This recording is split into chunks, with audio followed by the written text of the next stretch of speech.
নমস্কার,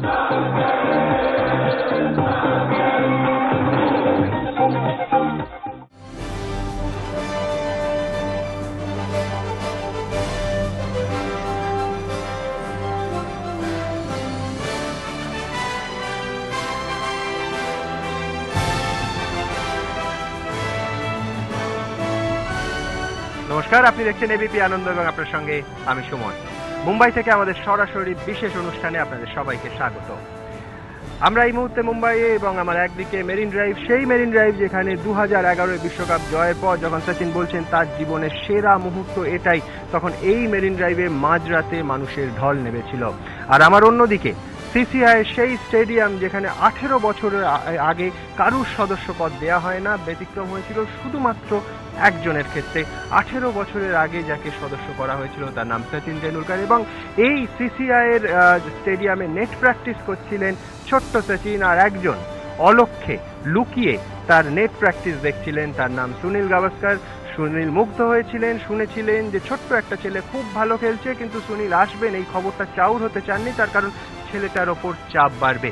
সেই ছেলেটা আজকের সচিন তেন্ডুলকর, আর তাকে নিয়ে এই মায়ানগরীতে, যেখানে ইতিমধ্যেই তার অবসর নিয়ে প্রায় একটা মায়া বিভ্রম তৈরি হয়েছে, সেখানে আমাদের অনুষ্ঠান। আমার সঙ্গে আছেন এমন কিছু কৃতি বঙ্গ সন্তান যারা নিজেদের যোগ্যতায় আন্তর্জাতিক স্বীকৃতি পেয়েছেন। আমার একদিকে আছেন অবশ্যই সৌরভ গাঙ্গুলি, তার পাশে আছেন প্রিয়াংশু চট্টোপাধ্যায়, তার পাশে শান্তনু মৈত্র। আমার অন্যদিকে আছেন আশিস বিদ্যার্থী, আছেন অভিজিৎ ভট্টাচার্য এবং শান।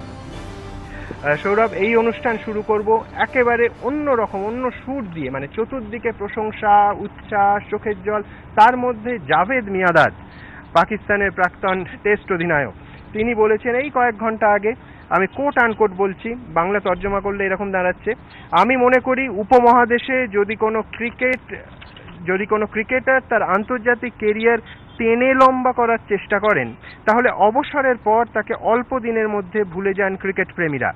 সচিনের 2011 সালে বিশ্বকাপ জয়ের পরই অবসর নেওয়া উচিত ছিল। তোমার প্রতিক্রিয়া? দেখো, এটা তার মত। আমি মনে করি না সচিন তেন্ডুলকরকে ভোলা খুব একটা সহজ হবে। আর আমি এটা মনে করি যে উপমহাদেশে, স্পেশালি ভারতবর্ষে, যে এত বড় প্লেয়ার তেন্ডুলকর হোক, দ্রাবিড় হোক, এদেরকে সচরাচর মানুষ বলে না। তাই তেন্ডুলকর ভারতবর্ষের মানুষের মনে সারা জীবন থাকবে, যতদিন ক্রিকেট খেলা থাকবে সারা জীবন থাকবে। অন্য জায়গায় হয়তো এটা আলাদা, পাকিস্তানে হয়তো আলাদা, কিন্তু তেন্ডুলকরের মতো প্লেয়ারও আমি মনে করি যে লাস্ট 15-20 বছরই উপমহাদেশ হয়তো দেখেনি। তাই তেন্ডুলকরকে ভোলা খুব একটা সহজ হবে না। কিন্তু পরের অংশটা যে তার হাই টাইম কি ছিল ওই বিশ্বকাপ জয়ের পর 2011-তেই অবসর নেয়া, এতক্ষণ কি জাভেদ মিয়াঁদাদের সমালোচনার ভাষায় টেনে লম্বা করলেন? দেখো, জাভেদ মিয়াঁদাদ এখন বলতে পারছে 2013-তে তার লাস্ট 2 বছরের পারফরমেন্স দেখে যে 2011-এ তার খেলা ছেড়ে দেওয়া উচিত ছিল। কারণ তুমি যদি সচিন তেন্ডুলকরের দিক দিয়ে দেখো বা কোনো ক্রিকেটারের দিক দিয়ে দেখো, 2011 যখন ভারত ওয়ার্ল্ড কাপ জেতে, তখন Sachin Tendulkar was at the best of his form. হ্যাঁ, তুমি বলতে পারো যে পিকে সে হয়তো ছাড়লে পারতো, কিন্তু ছাড়বে কেন? সে যখন ভালো খেলছে, সে আরও খেলতে চায়, তাকে সিলেক্টররা বাদ দিতে চায় না, তাই সে কেন ছাড়বে? সেজন্য আমি মনে করি না কারুর এটা ঠিক যে একজনের ডিসিশনের ওপরে জাজমেন্টাল হওয়া, স্পেশালি একটা মানুষ যে এত বছর ধরে রান করে এসছে। 2011 সালের ওয়ার্ল্ড কাপে তার 38 বছর বয়স ছিল। 38 বছরেও সেই ওয়ার্ল্ড কাপে সে অসাধারণ খেলেছে, 2 না 3টে 100 করেছে এই ওয়ার্ল্ড কাপে। তাই আমি মনে করি না এটা খুব একটা রেলেভেন্ট, কারণ রেট্রোস্পেক্টিভে সব বলা অনেক সহজ। এখন লাস্ট 2-2.5 বছর সচিন তেন্ডুলকর ভালো খেলেনি। জাভেদ মিয়াঁদাদও কিন্তু 40 বছর বয়সে এসে ওয়ার্ল্ড কাপ খেলেছে। সেই ওয়ার্ল্ড কাপটা হয়তো পাকিস্তান তখন জেতেনি, ভারতের কাছেই হেরেছিল ব্যাঙ্গালোরে। সচিন তেন্ডুলকর কিন্তু ওয়ার্ল্ড কাপ জিতেছিল। তাই কারুর পক্ষে একজনের সে কবে ছাড়বে আর কতদিন খেলবে সেটা হয়তো বলা ঠিক নয়। এটা যদি সমালোচনার দিক হয়, তার উল্টোটা হচ্ছে প্রশংসা, স্তুতি এবং ব্যক্তি পুজো, যারা বলছেন যে সচিন তেন্ডুলকর ঈশ্বর। আশিস, তোমার কাছে আমার প্রশ্ন, বহু ছবিতে পর্দায় তুমি একেবারে হাড় হিম করা ভিলেনি করেছো, তো সচিন যদি ভগবান হন তাহলে অসুরটাকে, কাকে মনে হয়েছে যে সেই খলনায়ক? ধরো একজন বোলার, তার বোলিংটা সচিন একটু অস্বস্তিতে পড়ছেন, যেন যেভাবে যে দুর্ধর্ষভাবে বাউন্ডারির বাইরে বলগুলো পাঠানোর কথা পাঠাতে পারছেন না, এই রকম কারুর বোলিং এর সামনে ঈষৎ অস্বস্তিতে সচিনকে দেখেছো? ক্রিকেট ফিল্ডে কে ওষুধ ছিল ওইটার জন্য তো দাদা আমাদের বলতে পারবে। কিন্তু আমার যেটা ব্যক্তিগত ভাবে বোঝা আছে কি, যে কেউ এই লেভেলে এত বছর থেকে নিয়ারলি 23 ইয়ার্স যে কন্টিনিউয়াসলি খেলে গেছে, ওর জন্য এই ফেমটা, এই ক্রিকেটার যে রকমের ফেম উনি পেয়েছেন, আই থিঙ্ক উনি যদি ওই ফেমটাকে কমব্যাট করতে পেরেছেন, ওর থেকে বড় অসুর কারোর জন্য নেই। মানে এটা কোনোই ফিল্ডে যে কিছু ভালো করতে চায়, ওর সামনে ফেম একটা খুব বড় অসুর থাকে। And I think Sachin has consistently overcome that big villain, which is a villain in any person who is known. While he is good, he is also known. তো ওই অসুরকে বোধহয় উনি অনেক আগে পরাজিত করতে পেরেছেন। আর ক্রিকেটিং ফিল্ডে কি অসুর, ওটা দাদা বলবেন। একদম, মানে সৌরভ, এরকম কোন বোলার যার বোলিং থিওরিটা সচিন মনে হচ্ছে ক্র্যাক করতে পারেননি, এরকম কোন, মানে হ্যান্সি ক্রোনিয়ের কথা বলেন, ওয়াসিম আকরাম বলেন। খেলা এমনই একটা জিনিস যে কখনো সে ভালো খেলবে, কখনো খারাপ খেলবে। বেশিরভাগ সময়টা সে ভালো খেলেছে, তাই সে 23 বছর খেলেছে। বিভিন্ন সময় বিভিন্ন বোলারকে দেখেছি আমি তাকে ট্রাবল করতে, গ্লেন মাকগ্রাকে দেখেছি, হ্যান্সি ক্রোনিয়েকে দেখেছি। হ্যান্সি ক্রোনিয়ের কথাটা আরো বলবো, কারণ Hansie Cronje front line bowler ছিলেন না, he was basically a batsman. একটা ব্যাটসম্যান সচিন তেন্ডুলকরকে প্রায় 6 বার 7 বার আউট করেছে। তো Hansie Cronje was a big nightmare to him. আর আমি দেখেছি মুথায়া মুরলীধরন, যখন আমরা 2007 সালে শ্রীলঙ্কা যাই, সেখানে ওই টেস্ট সিরিজে 3টে টেস্টে সচিন একটাতেও রান করতে পারেননি। সেখানে মুথায়া মুরলীধরন কিন্তু সচিনকে অনেক প্রবলেম করেছিলেন ফর দ্য ফার্স্ট টাইম। উনি হয়তো মুরলীকে 20 বছর ধরে খেলে এসেছেন, কিন্তু এই প্রথমবার কোনো সিরিজে দেখেছিলাম যে মুথায়া মুরলীধরনের যে দুসরা, সেটা সচিন তেন্ডুলকর পিক করতে পারেনি। তুমি জেমস অ্যান্ডারসনের নাম করবে না, যার বিরুদ্ধে টেস্টে একটাও সেঞ্চুরি নেই সচিনের? হ্যাঁ, বলবো না, কারণ জেমস অ্যান্ডারসনকে সচিন খেলেছে সচিনের শেষ বয়সে। আমি সচিনকে তার পিক সময় দেখেছি 1996-এ, যখন আমার প্রথম ডেবিউ হয় ভারতের হয়ে, 2010 অবধি আমি সচিনকে তার পিকে দেখেছি। 2010-এও বলবো সে তার নিচের দিকে, মানে স্লো সচিন, কিন্তু পিকে he was very hard to beat. আর সেই জন্য আমি জেমস অ্যান্ডারসনকে এর মধ্যে ধরবো না, কারণ জেমস অ্যান্ডারসন যখন তার সেরা সময় ছিল, সচিন তেন্ডুলকর হয়তো তার সেরা সময়টা পেরিয়ে গেছে। আমি অভিজিৎদার কাছে যাব। অভিজিৎদা, পরিবার নিয়ে বারবার সচিনের দাদা অজিত তেন্ডুলকরের সঙ্গে আমাদের কথা হচ্ছে, তার কাছ থেকে একটা ফ্যামিলি সাপোর্ট খুব বড় ব্যাপার। একটা ছেলে যখন তার গ্রোয়িং পিরিয়ডে ছিল, তখন শুধুমাত্র তাকে দাদারের স্কুলে ভর্তি করা হয়েছিল, শারদাশ্রমে, যাতে 20 মিনিট দিনে 40 মিনিট সময়ও যেন ক্রিকেটের জন্য নষ্ট না হয়, সেই 40 মিনিটও ক্রিকেটকে দেওয়া যেতে পারে। এই যে দাদার ভূমিকা, ফ্যামিলি সাপোর্ট কতটা গুরুত্বপূর্ণ একজন পারফর্মারের ক্ষেত্রে, একটা শিল্পীর ক্ষেত্রে? তোমার নিজের ব্যক্তিগত জীবনেও তো তোমার বড় দাদার একটা অবদান আছে, কতটা গুরুত্বপূর্ণ একজন শিল্পীর ক্ষেত্রে? মানুষের জন্মাবার সময় তারপর থেকে অনেক গডফাদার হয়। কারুর মা গডফাদার হয়ে যায়, কারুর বাবা গডফাদার হয়ে যায়। যখন দুজনেই পারে না, তো ফ্যামিলিতে একজন এমনি হয়, সে কাজিন হতে পারে, সে কেউ বন্ধু হতে পারে। কিন্তু যদি ফ্যামিলিতে নিজের বড় দিদি, অনেকরা আছে, বড় দিদি হয় কিংবা দাদারা হয়, যখন প্যারেন্টস কিছু পারে না, তখন দাদারা সামনে এসে যায়। কিন্তু দাদার সেই সময় বয়সটা অলমোস্ট সেম, তখন একজনকে স্যাক্রিফাইস করতে হয়, কেন কি ও অত উপরে নেই। আমার ফ্যামিলিতে হয়েছে, আমি জানি তুমি আমাকে কেন জিজ্ঞেস করছো, ইটস হ্যাপেন্ড আমার বাড়িতেও। সো যে ছোট হয় তার জন্য স্যাক্রিফাইস করতে হয়, আর ছোটোর ওপর কোনো রেসপন্সিবিলিটি বলে দেয়, তুমি রেসপন্সিবিলিটি কোনো তোমার মাথার ওপর কোনো বার্ডেন নেই, কোনো ওভারহেডস নেই, তুমি ফ্রি হয়ে, মেন্টালি ফ্রি হয়ে তুমি আগে যাও, আমরা দেখে নেব।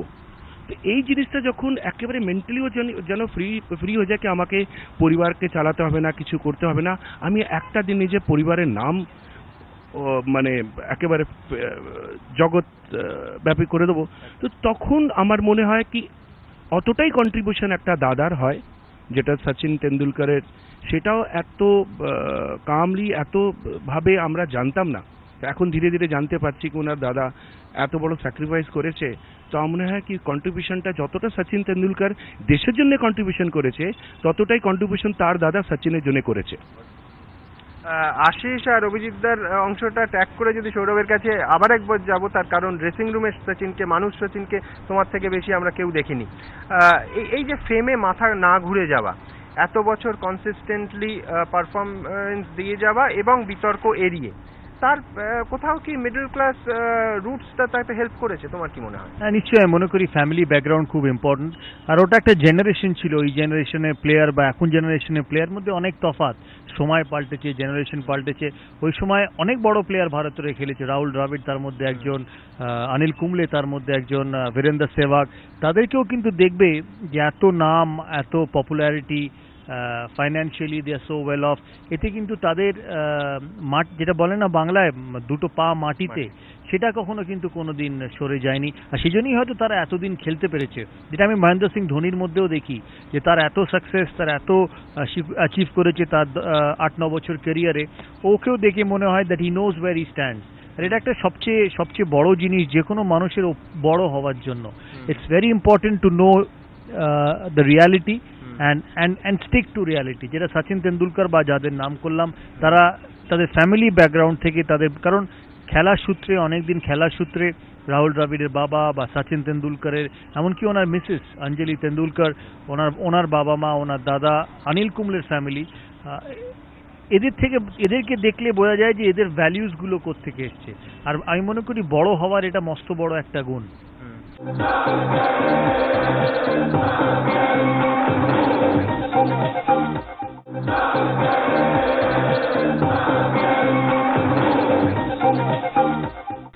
অনেকে বলেন যে কন্ট্রাডিকশন সচিন সবসময় এড়িয়ে চলেছেন, এবং সেই জন্য ধরো তোমার ক্রিকেটীয় লাইফেও এতবার হয়তো বোর্ডের সঙ্গে তোমার সংঘাত হয়েছে, মতবিরোধ হয়েছে, সচিনের ক্ষেত্রে সেই ডিসপিউটগুলো সবসময় এড়িয়ে চলে গেছে, কন্ট্রাডিকশনটা বেসিক্যালি অ্যাভয়েড করেছে, যার জন্য কিছুটা হেল্প হয়েছে ক্যারিয়ারের স্প্যানে। দেখো, এটা ডিপেন্ড করে তুমি কোন সিচুয়েশনে থাকো। সচিন খুব বেশি দিন ভারতের ক্যাপ্টেন্সি করেনি, তাই তাকে অনেক কিছু ডিসিশন নিতে হয়নি যেটা একটা ক্যাপ্টেনকে নিতে হয়। সেটা আমার ক্ষেত্রে বলো, বা মহেন্দ্র সিং ধোনির ক্ষেত্রে বলো, বা রাহুল দ্রাবিড়ের ক্ষেত্রে বলো। তো যখনই কোনো ক্যাপ্টেন বা কোনো মানুষ কোনো ডিসিশন নেয়, তখন তার পরে তার এগেনস্টে অনেক মতামত হতে থাকে, ভালো কথাও সে শোনে, ক্রিটিসিজম হতে সে শোনে। সচিন তেন্ডুলকরকে হয়তো এই জিনিসটার মধ্যে দিয়ে যেতে হয়নি, যেটা বললাম, কারণ তাকে ডিসিশন মেকিং জায়গায় অতবার যেতে হয়নি। একটা প্লেয়ারের পক্ষে যে প্লেয়ার বাদ পড়েছে তাকে গিয়ে বলা যে নেক্সট টাইম, এবার হলো না পরের বার, কিন্তু একটা অধিনায়কের পক্ষে তাকে সেটা গিয়ে বলা কিন্তু অনেক ডিফারেন্ট। সে তখন তাকে 4টে প্রশ্ন করে যে কেন আমি নই, আমি কি করেছি যেটা তুমি মনে করছো ঠিক নয়, তোমার এক্সপ্লেনেশন এসে হয়তো সেটা তার কাছে সেটা পছন্দ হয় না। এই থেকেই কন্ট্রোভার্সি শুরু হয়। তাই আমি মনে করি কন্ট্রোভার্সি তখনই শুরু হয় তুমি যদি কন্ট্রোভার্সিয়াল জায়গায় থাকো। রাহুল দ্রাবিড় যখন কিছুদিনের সময় ক্যাপ্টেন হয়, তখন তার গ্রেগ চ্যাপেলের ওই সময়টা তার অধিনায়কত্বের সময় আসে, এটা একটা মস্ত বড় কন্ট্রোভার্সি ক্রিয়েট করেছিল ভারতীয় ক্রিকেটে। তাই একটা ওই নবজোৎ সিং সিদ্ধু বলে না, আমি ওটা মনে করতে পারছি না কি তার মানেটা হচ্ছে যে মরে থাকে তাকে আর লাথি মেরে লাভ নেই, মানে লাথি তাকেই মারা হয় যার থেকে কিছু পাওয়া যাবে। এক্ষেত্রে মরার ওপর খাঁড়ার ঘা অনেকটা। এক্স্যাক্টলি। হ্যাঁ, তাহলে তুমি কি বলছো যে কঠিন সিদ্ধান্ত, হয়তো প্রয়োজনীয় সিদ্ধান্ত, কিন্তু তাতে কেউ অসন্তুষ্ট হবে, একটা ফল আউট হবে, বিতর্ক হবে, এই ধরনের সিদ্ধান্ত সচিনকে কমই নিতে হয়েছে তার, যেহেতু অধিনায়ক ছিল। হ্যাঁ এক্স্যাক্টলি, কারণ যত বাজে কাজ ক্যাপ্টেনকে করতে হয়, যতই কোচ থাক, যতই সিলেক্টর থাক, সবাই কিন্তু আলটিমেটলি ক্যাপ্টেনের দিকে তাকিয়ে থাকে। স্পেশালি টিমের যে 14-15 জন, তাদের এক্সপ্লেনেশন, আরে তাদেরকে বোঝানো যে তুমি কেন বাদ, বা তোমাকে কেন নিয়েছি, তোমার ফিউচার কি। আমি মনে করি এটা একটা ক্যাপ্টেনের মস্ত বড় কাজ। ভালো ক্যাপ্টেন হতে গেলে তোমাকে এই জিনিসটা করতে হবে, কারণ আলটিমেটলি প্লেয়াররা তোমায় জেতাবে, আর বাকি কেউ জেতাবে না। কোচ নয়, সিলেক্টর নয়, বোর্ডের লোক নয়, তোমার ওই যে 14-15টা প্লেয়ার আছে, তারাই ডিসাইড করবে তুমি সাকসেসফুল ক্যাপ্টেন কি তুমি আনসাকসেসফুল ক্যাপ্টেন। সচিন তেন্ডুলকরকে যেটা বললাম, এই সিচুয়েশনে বেশি পড়তে হয়নি, তাই তার পক্ষে হয়তো কন্ট্রোভার্সিটা এড়িয়ে যেতে সুবিধা হয়েছে। এইখানে আমি একটা ঘটনা বলবো, মানে ঘটনা কিনা জানি না, গল্প হতে পারে, সত্যি কিনা একমাত্র তুমি বলতে পারবে, আমি কিন্তু কপিরাইট নিচ্ছি না। রাজীব শুক্লা, তার কপিরাইট, রাজীব শুক্লা বলছেন যে একটা ম্যাচের সময় ড্রেসিং রুমে শেহবাগকে জন রাইট চর মেরেছিলেন, তখন তুমি বলেছো যে পাবলিকলি ক্ষমা চাওয়া উচিত জন রাইটের। সচিন রাজীব শুক্লাকে ফোন করে পরে বলেন যে না, পাবলিকলি যদি জন রাইট ক্ষমা চায় তাহলে দলের ওপর যে নিয়ন্ত্রণ সেটা কম হয়ে যাবে, মানে সব, এটা কি সত্যি? তারপরে আমি প্রশ্নটা করবো। দেখো, সচিন তেন্ডুলকর রাজীব শুক্লাকে কি বলেছিল আমি জানি না, কিন্তু আমি জন রাইটকে বলিনি ইয়ের কাছে ক্ষমা চাইতে, সেহবাগের সেহবাগের কাছে, কারণ অ্যাকচুয়ালি যখন এই ইনসিডেন্টটা হয়েছে তখন আমি মাঠে ব্যাট করছিলাম। আচ্ছা, আমি জানি না অ্যাকচুয়ালি ইনসিডেন্টটা হয়েছে। আমরা শ্রীলঙ্কাকে ওই ম্যাচে হারাই ওভালে। হারানোর পর যখন আমি কোচে উঠি, টিম কোচে, আমরা হোটেল ফেরত যাচ্ছিলাম আমাদের টিম হোটেলে, তখন অনেককে আমি বাসে খুব চুপচাপ দেখি। তখন আমি হরভজন সিংকে গিয়ে জিজ্ঞেস করি, সবাই এত চুপচাপ কেন? আমরা তো জিতেছি, আমরা তো হারিনি। আমি টায়ার্ড ছিলাম কারণ আমি অনেকক্ষণ ব্যাটিং করেছিলাম ওই ম্যাচটায়। আমাকে জিজ্ঞেছিলাম সবাই এত চুপচাপ কেন, জনি বা এত চুপচাপ কেন? তখন আমাকে সেই ইনসিডেন্টটা বলে। তাই মিস্টার শুক্লার এই স্টেটমেন্টটা পড়ে আমি একটু অবাক হয়েছি। কিন্তু অনেক পুরনো ঘটনা তো, এই নিয়ে আমার মনে হয় না আর কথা বলার কোনো দরকার ছিল।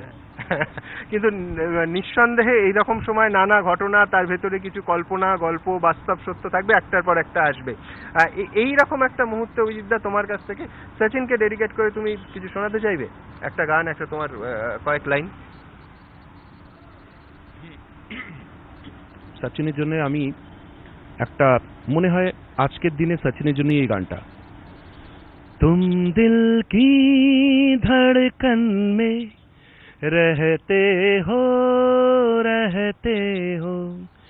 तुम दिल की धड़कन में रहते हो मेरी इन सांसों से कहते हो you are God। আমি প্রিয়াংশুর কাছে যাব। প্রিয়াংশু, তোমার প্রথম ফিল্ম ছিল তুম বিন। তো সচিন বিন ইন্ডিয়ান ক্রিকেটটা কিরকম, কতটা ম্যারে পানসে, নাকি জাভেদ মিয়াঁদাদের আরেকটা অংশ আমার ইন্টারেস্টিং লেগেছে, বলছে যে আমি মনে করি সচিনের কেরিয়ারের অন্তিম লগ্নে ভারত বেশ কয়েকজন প্রতিভাবান ব্যাটসম্যান পেয়েছেন, তারাই এখন হিরো, অর্থাৎ কোনো ভ্যাকুয়াম নেই, এখন নতুন হিরোরাই মাচ করে এসছে। সচিন ছাড়া ক্রিকেট, ইন্ডিয়ান ক্রিকেট কিরম লাগছে তোমার? আমার তো দারুণ লাগছে। আমার মনে হয় যে সচিন যে সময় রিটায়ার করছে, আমাদের যে নতুন ছেলেগুলো, বিরাট হোক বা আজিঙ্ক্য হোক বা যতগুলো নতুন আমাদের opening batsman, Dhawan, they are brilliant prospects. আর এখন আমার ম্যাচগুলো ওদের জন্য দেখতে ভালো লাগে, কারণ ওরা সত্যি বলতে ফাটিয়ে দিয়েছে। They have just blown it to bits. তো আমার মনে হয় সচিন, এটা as a tribute to Sachin আমরা ভাবতে পারি যে এই ছেলেগুলো এত ভালো করছে সচিনের জন্য, আর সচিন থেকে অনেক কিছু শিখেছে, অনেক কিছু পেয়েছে। So now they are applying it, so we should be happy for them. শানের কাছে যাব। যে মুম্বাই আমরা জানি ভীষণ একটা কর্মচঞ্চল, কর্মব্যস্ত, মানে খুব বাংলা ভাষায় গোদা করে বলতে গেলে কেজো শহর। খুব একটা হুজুকে কলকাতার মতো কিছু হলো এত লোক দাঁড়িয়ে পড়লো সেই রকম নয়। কিন্তু এই সচিন নিয়ে এয়ারপোর্টে পা রাখা থেকে এবার আমাদের মনে হচ্ছে যে যেদিকে তাকানো যাচ্ছে, সেটা হোর্ডিং থেকে শুরু করে রাস্তাঘাট, মেরিন ড্রাইভে লোকে যেতে যেতে আলোচনা করছে সচিন সচিন সচিন। মুম্বাই এখন পুরোটা সচিনময়। এর আগে কোনো ইন্ডিভিজুয়াল ক্রিকেটারকে নিয়ে এত আবেগ, তাকে ঘিরে এই উন্মাদনা তুমি দেখেছো? না, আমার তো মনে পড়ে না। আমার মনে পড়ে 1983 এর পরে যখন ইন্ডিয়া ওয়ার্ল্ড কাপ জেতে, তারপরে 1985 যখন রবি শাস্ত্রী চ্যাম্পিয়ন হয়ে আসে, তখন স্পেশালি মেয়েদের মধ্যে অনেকটা একটা অ্যাট্রাকশন ছিল, young cricketer and tall and good looking. আর সেই সময় একটা ডেফিনেটলি একটা ব্যাপার ছিল, মুম্বাইয়ের ক্রিকেটার এসছে, ভালো করছে। কিন্তু তারপরে I don't think we felt that way for any Mumbai cricketer that extent. And definitely Sachin Tendulkar আজকে একটা মিডিয়ার একটা আলাদা লেভেলের একটা এক্সপোজার হয়েছে সব ব্যাপার নিয়ে। And of course Sachin Tendulkar Sachin Tendulkar. আর চাহে বম্বেতে হোক বা কলকাতা, দিল্লি, যেখানেই হোক, ক্রিকেটের জগতে একটা বিরাট একটা খবর। আর আমি কিছুদিন আগেও একটা নতুন ওনার নামে একটা জিমখানা শুরু হয়েছে, সেখানে পারফর্ম করতে গেছিলাম। আর পুরো ইন্ডিয়ান টিম, পুরো ওয়েস্ট ইন্ডিজ টিম ওখানে প্রেজেন্ট ছিলেন, পুরো চিফ মিনিস্টার থেকে নিয়ে পাওয়ারজি, যত মানে মহারাষ্ট্রের যে টপ পলিটিশিয়ানস ছিল, আর সবাই এসেছিল in honour of Sachin Tendulkar. So not just masses but everyone of course is here to pay their rich tributes to Sachin Tendulkar's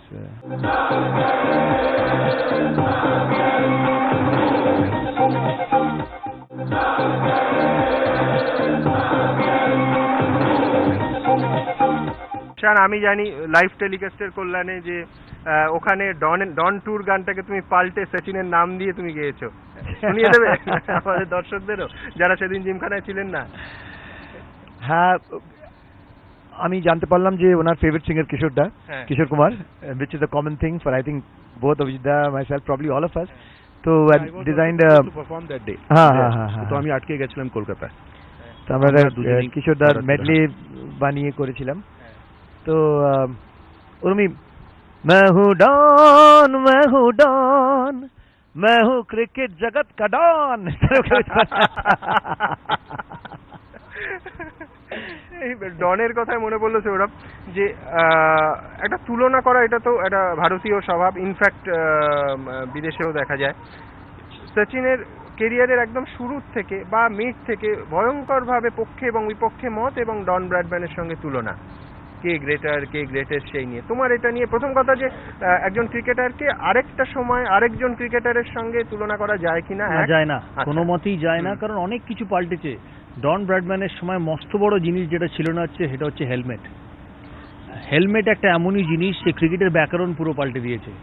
এখন তুমি জানো মাথায় বল লাগলেও তুমি উঠে দাঁড়িয়ে খেলতে পারবে, তখন কিন্তু মাথায় বল লাগলে, ট্রুম্যানের বল বা লারুডের বল মাথায় লাগলে। আমি সৌরভ মধ্যখানে একটা হ্যাঁ। যেহেতু আমি এই বিষয়ে আমার মনে হয় গাভাস্কার সময়, সেই সময় হয়তো হেলমেট ছিল না, নিশ্চয়ই অনেক না ছিল না, গাভাস্কার ছিল না, যখন শুরু করে বিশ্বনাথ তখন ছিল গাভাস্কারের না। সময় ছিল না। তারপর আস্তে আস্তে আসে স্কাল ক্যাপ ছিল, স্কাল ক্যাপ ছিল তাও শেষের দিকে। Plus স্কাল এদিকেও ক্যাপ ছিল না। কিছুই প্রোটেক্ট করে না, স্কাল ক্যাপ জাস্ট এইটুকু প্রোটেক্ট করতো, তার মুখ খোলা, মানে মাথা খোলা, পেছন খোলা, এদিকেও গার্ড হতো না সামনে, হ্যাঁ গার্ড এলবো হতো গার্ড হয়তো ছিল, কিন্তু কোয়ালিটি অত ভালো ছিল না। এখন যদি আমি এখন কেন 10 বছর আগেকার কথা বলছি, ওয়াসিম আকরাম বা শোয়েবের বল লাগলে বুঝতে পারতে না গায়ে বল লেগেছে, কিন্তু আগেকার দিনে থাই প্যাডের ওপর দিয়ে বা গ্লাভসের ওপর দিয়ে বল লাগলে তোমার লিলিয়ান 1 মাস থমসন বল ব্যথা করতো। থাকবে, আর ভাঙবে তো বটেই। এখন কোয়ালিটি অফ ক্রিকেটিং গিয়ার্স এত ভালো হয়ে গেছে।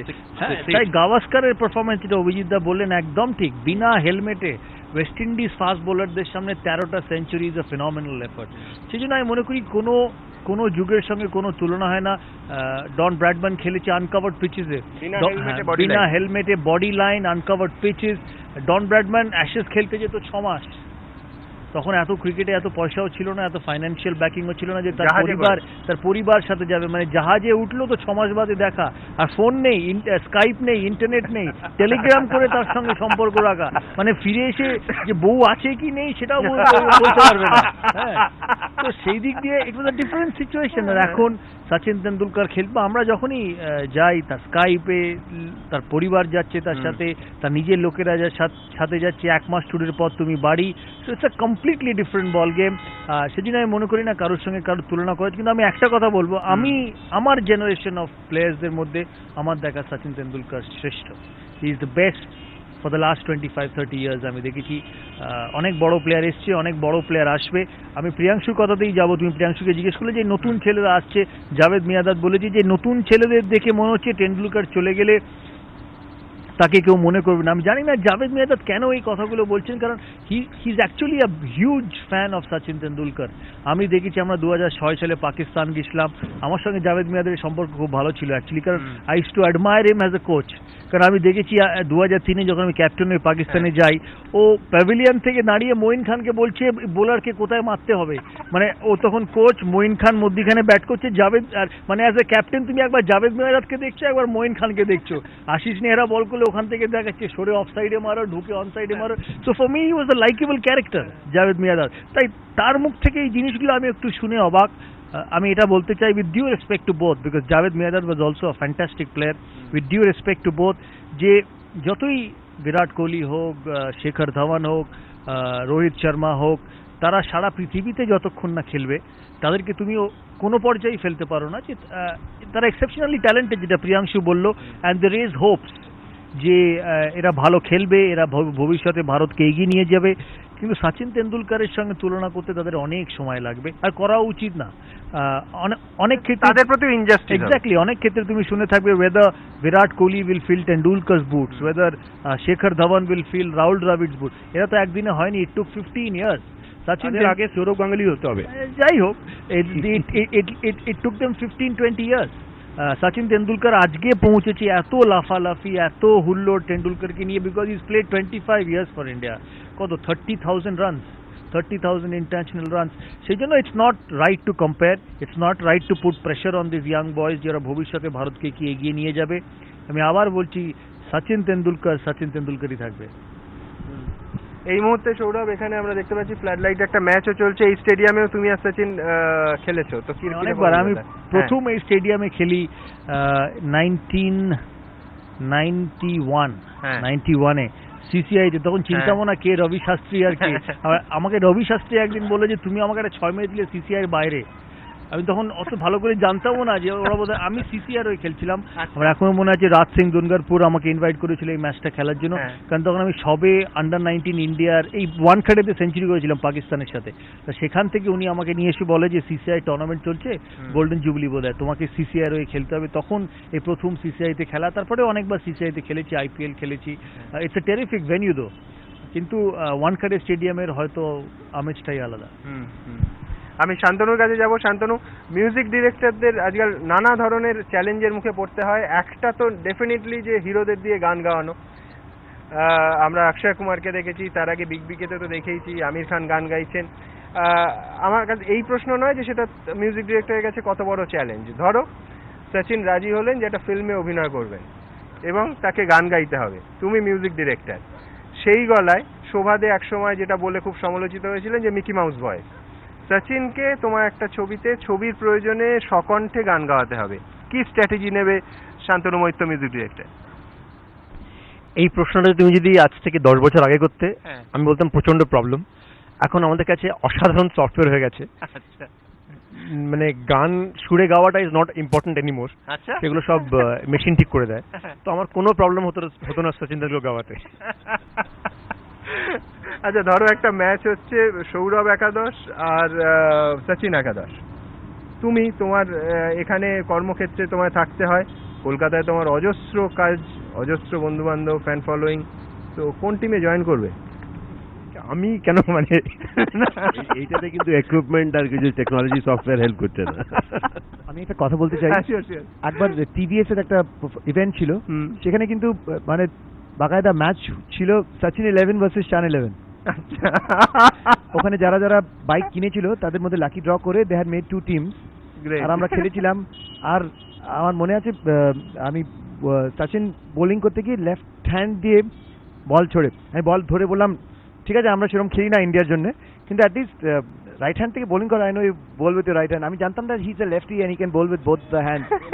So I had no clue about that. I thought he's, you know, when you on the game of cricket, যখন খেলতে নামে, everyone thinks he's a cricketer. It was a lot of fun moments there. They had a great time playing with him. একটা জিনিস আমার সবসময় লাগে কি, right now we are referring to Sachin Tendulkar as a cult figure and everything. One of the fascinating things that I've been reading about him is, which is I'm sure gone into each cricketer, the amount of work that has gone into making Sachin Tendulkar what he is. তো আমার কোথাও লাগছে কি এই যে অ্যাডুলেশন উনি পাচ্ছেন, যেইভাবে আপনারা সবাই সব মিডিয়া সব কিছু করছে, a fascinating thing that I see in him is that he's not lapping it up. He's not being the flamboyant person who's basking in it. He's still remaining the cricketer who's struggling for his runs, who's trying to get a good innings in, who's still getting a bad decision, is getting out, which I think is a fantastic thing for a viewer like me, where I still see him as a human being. আর বোধহয় আমরা যত বেশি এমন প্লেয়ারদের human being হিসেবে দেখতে পারি, বোধহয় অত ইয়াং প্লেয়ার্সরা জানবে কি ওরাও কাজ করে, if they work hard, keep working on their technique, keep listening to their coaches, they can also reach. So it is thanks to a whole lot of things that we know about his training. Bodhai এখন what he's done is more achievable with all the cricketers that we have thought of, and therefore probably onake amra miss korbo as, oh, Sachin is retired, but there are other players who are willing to put in that kind of hard work and kind of reach those levels. আমি তো সৌরভের টিমে খেলবো 100%, সবকিছু একলাই করবো, এম্পায়ারিংও করবো, সচিনের টিমকে হারিয়ে দেবো। আমি মুম্বাই থেকে আমি সৌরভের টিমকে সাপোর্ট করবো। অ্যান্ড আমি আজকে জানি না প্রোগ্রামে বলা উচিত কিনা, কিন্তু আমি মনে করি কি আমাদের ওয়ান অফ দ্য গ্রেটেস্ট যদি ক্রিকেটার হয় as a one mean, that is Saurav. যে ক্রিকেটের সিন চেঞ্জ করেছে, আমার মনে এরপর আমাদের নেক্সট যেটা হবে একটা program, it should be for Sourav.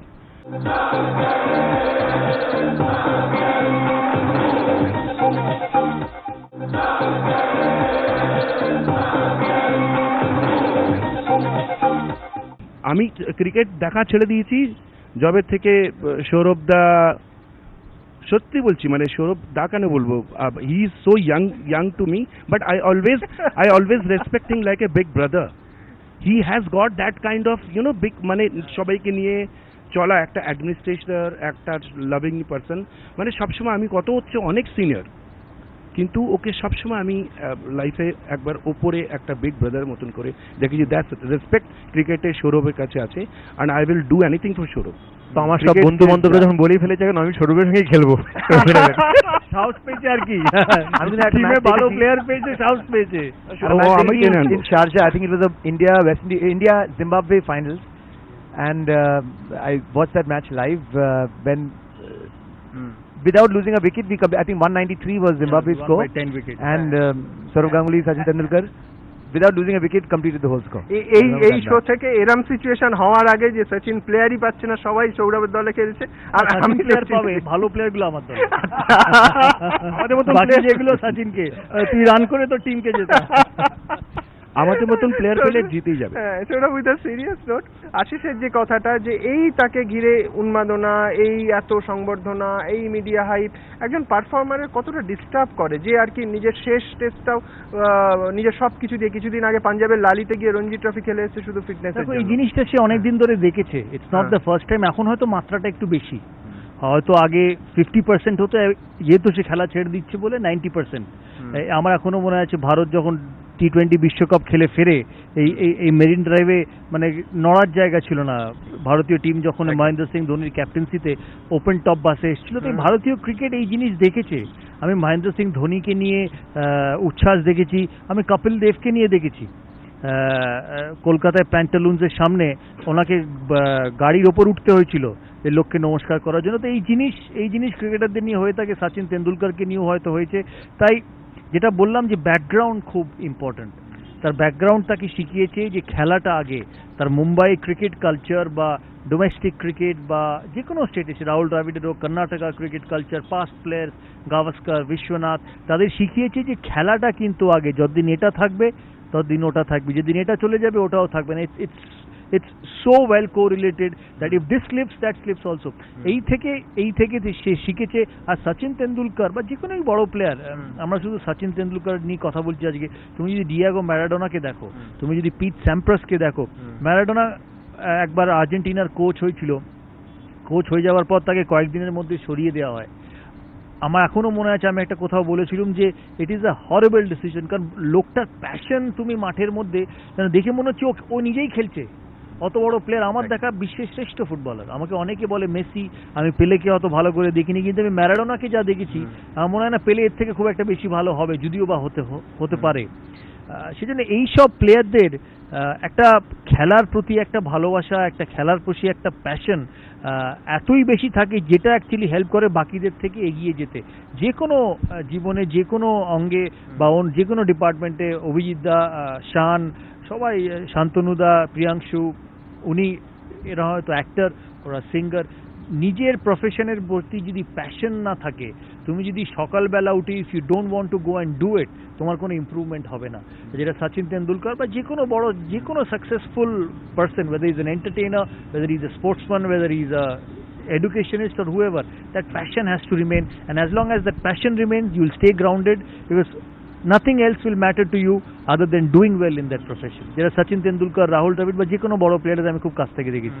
কিন্তু এইখানে আমার পরের প্রশ্ন সৌরভ, যে তুমি বলছো ব্যাকগ্রাউন্ডের কথা, আমি নাম করতে চাই না, কিন্তু একই ব্যাকগ্রাউন্ড থেকে হয়তো একই স্টেট থেকে উঠে আসা প্লেয়ার, তাদের এই ফেমে মাথা ঘুরে গেছে, কনসিস্টেন্ট পারফরমেন্স হতে হয়নি, অন্যদিকে ডাইভার্টেড হয়ে গেছে এবং আলটিমেটলি খেলা ছাড়তে হয়েছে. সেটা কেন হয়েছে? দেখো, সব মানুষ তো এক হয় না, সেই জন্যই সে সচিন তেন্ডুলকর, সেই জন্যই সে একদিন খেলেছে. কোনো কিছু পেতে গেলে আমি একটা জিনিস খুব জীবনে মনে করি, আমরা সবাই না একটা প্লেয়ারকে মাঠে দেখি, তার মাঠে এই চালচলন, তার মাঠের এই চরিত্র. আমি সবসময় প্লেয়ারকে মাঠের বাইরে দেখতাম, কারণ আমি মনে করি মাঠের বাইরে তুমি যেটা, মাঠের ভেতরেই সেটাই কিন্তু প্রতিফলন হবে. তুমি কিছুক্ষণের জন্য সেটা লুকিয়ে রাখতে পারো, কিন্তু ম্যাক্সিমাম নাম্বার অফ টাইমস তুমি ডেইলি লাইফে যেটা করো সেটা তোমার খেলার মধ্যে বা তোমার যে কোনো প্রফেশনে সেটা চোখে পড়তে বাধ্য. আর আমি সচিন তেন্ডুলকরের ক্ষেত্রে দেখেছি তার মাঠের বাইরের জীবনযাপন। তুমি যে প্লেয়ারের নাম, যে প্লেয়ারের কথা বললে, তাকে আমরা সবাই কাছ থেকে চিনি। সে একই সাথে শুরু করে কিন্তু ভবিষ্যৎ তার এগিয়ে নিয়ে যায়নি, বিকজ তার অফ দ্য ফিল্ড ডিমেনিয়ার্স। এই খেলায় মাঠের বাইরের জীবন অতটাই ইম্পর্টেন্ট যতটা মাঠের ভেতরের। শান্তনু, তোমার অজস্র গান ভান্ডার থেকে একটা সচিন তেন্ডুলকরের জন্য কিছু গাইবে নাকি? এইরকম যেটা সৌরভ বলছিল যে কোথাও পাগল হতে হয়, আমার মনে হয় you have to have that passion, mad passion. তো আমার গান যেটা খুব ফিট করে একটু এই ম্যাডনেস, সচিন ম্যাডনেস। बाबरा मन देखने चला एक सपना, बावरे से मन की देखो बावरी है बातें, बावरी सी करवटें हैं, बावरी है सांसें, बाबरा मन देखने चला एक सपना। এই পাগলামি অভিজিৎ দা, তোমার তো লোখান্ডওয়ালার পুজো পৃথিবী বিখ্যাত পুজো। ইতিমধ্যেই বিশ্বজিৎ চট্টোপাধ্যায় বলেছে যে পরের পুজোয় সচিনকে আনার জন্য এখন থেকেই চেষ্টা করছে। তো এখানে বলিউডে তো 1 ইঞ্চি জমি কেউ কাউকে ছাড়ে না। তো এবার তোমার পুজোয় সচিনকে দেখতে পাবো না বিশ্বজিৎ বাবুর পুজোয়? আমার পুজোতে যাদের ভাগ্য হবে তারা আমার পুজোতে আসে, সোজা কথা। আমার পুজোর স্টার হচ্ছে দুর্গা পুজো, দুর্গা। তারপরে যে না আসে আমি মহিষাসুরকে ডাইরেক্ট পাঠিয়ে দিই, শানকে উঠিয়ে নিয়ে আসি। 14 বছর ধরে কন্টিনিউস এসেছি, কোনো বছর মিস হয়নি, কিন্তু 1 বছরও মিস হয় না হলে মহিষাসুর। তো আমার মনে হয় যদি সচিন তেন্ডুলকর আমার পুজোতে এসে যায় একবার, তো দেখবে আবার টিমে ফেরত চলে আসবে, রিটায়ারমেন্ট ক্যান্সেল হয়ে যাবে, দ্যাট ইজ ফর শিওর। আবার দেখবে কোনো একটা সিরিজ শুরু হবে, তার মধ্যে সচিনই সব রেকর্ড ব্রেক করবে। আর আমি সৌরভদাকে বলছি, বারবার দা কেন বলি যায় না, because of that is Sourav. Sourav যদি আমার পুজোতে আসে, দেখবে সৌরভের একটা নতুন রকমের একটা ক্রিকেট শুরু হয়ে যাবে, দ্যাট ইজ ফর শিওর। আমি নিশ্চয়ই আসবো, আমার স্ত্রী অনেকবার এসছে, আমি নিশ্চয়ই আসবো। ডনা তো প্রত্যেক অল্টারনেট ইয়ার আমার দিকে ফাংশন করে। আমি সচিনের বডি ল্যাঙ্গুয়েজ, দাদাগিরি ইনি করেন, কিন্তু প্রবলেমটা কি, কলকাতার দুর্গাপুজো এত সুন্দর আর এত বড়, সেইটা ছেড়ে আর কোথাও যেতে ইচ্ছে করে না। আমি শুনেছি অভিজিৎদার পুজো খুব বড় হয়, কিন্তু আসলে কলকাতায় দুর্গাপুজোর যে নস্টালজিয়া সেটা কোথাও পাওয়া যায় না। সেই জন্য পট করে বেরোতে বাঙালিকে দুবার ভাবতে হয়, আর আমি সেই বাঙালির মধ্যে একজন। আই ক্যান চ্যালেঞ্জ ইউ, একবার এসে দেখো, তুমি প্রত্যেক বছর আসবে। নিশ্চয়ই আসবো, নিশ্চয়ই। তবে আমি বলতে আর আমাদের যখন ওই এক পা বেরিয়ে পুজোর মণ্ডপে আসে, তখন অবধারিতভাবে প্রতি বছর ঢাক বাজায়, সেটা তোমার বাড়তি পাওনা। বলবে কিনা আমি অভিজিৎদার ঢাক বাজানো শুনেছি। আমি কিন্তু এই ডিপার্টমেন্টে কোচিং দিতে পারি। আমাদের শান্তনু ঢাক বাজিয়েছে পুজোতে, শান্তনু আসে পুজোতে, পুজোতে এসে পেছনে আশিস আসে, পেছনে বসে থাকে আর প্রোগ্রাম এনজয় করে। He is the real man যে পুজো এনজয় করে, সামনে আসে না বউ বাচ্চাদের সাথে।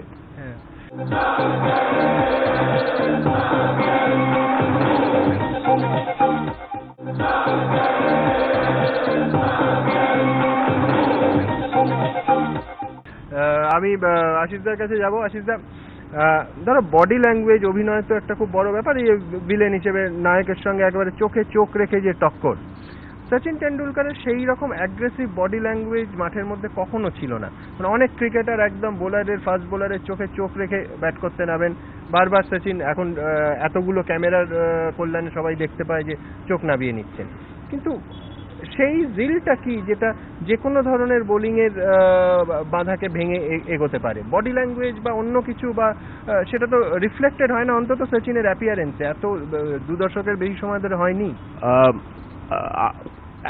একটা যেমন ইনি কথা বললেন কি অ্যাবাউট অফ পিচ কি বিহেভিয়ার থাকে, কোথাও না কোথাও আমরা লাইফে একটু অ্যাগ্রেশনকে খুব বেশি ওয়েট দিয়ে দিই।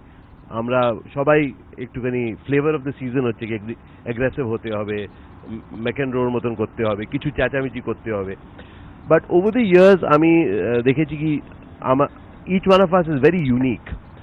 আর সচিনকে আমি দেখেছি কি he never had to behave in a particular way to prove anything. আমি যে বললাম কি ওনার মধ্যে আমি কখনো ফ্ল্যামবয়েন্স দেখিনি, ওই রকমের ওনার ওনাকে আমি আপসেট হতে দেখেছি, I have seen him being upset about decision, but I have never seen him make a point on the field. আর আমি ওনাকে অফ ফিল্ড দেখিনি, ফিল্ডে আমি দেখেছি আমি he is never had to show aggression through his আইজ।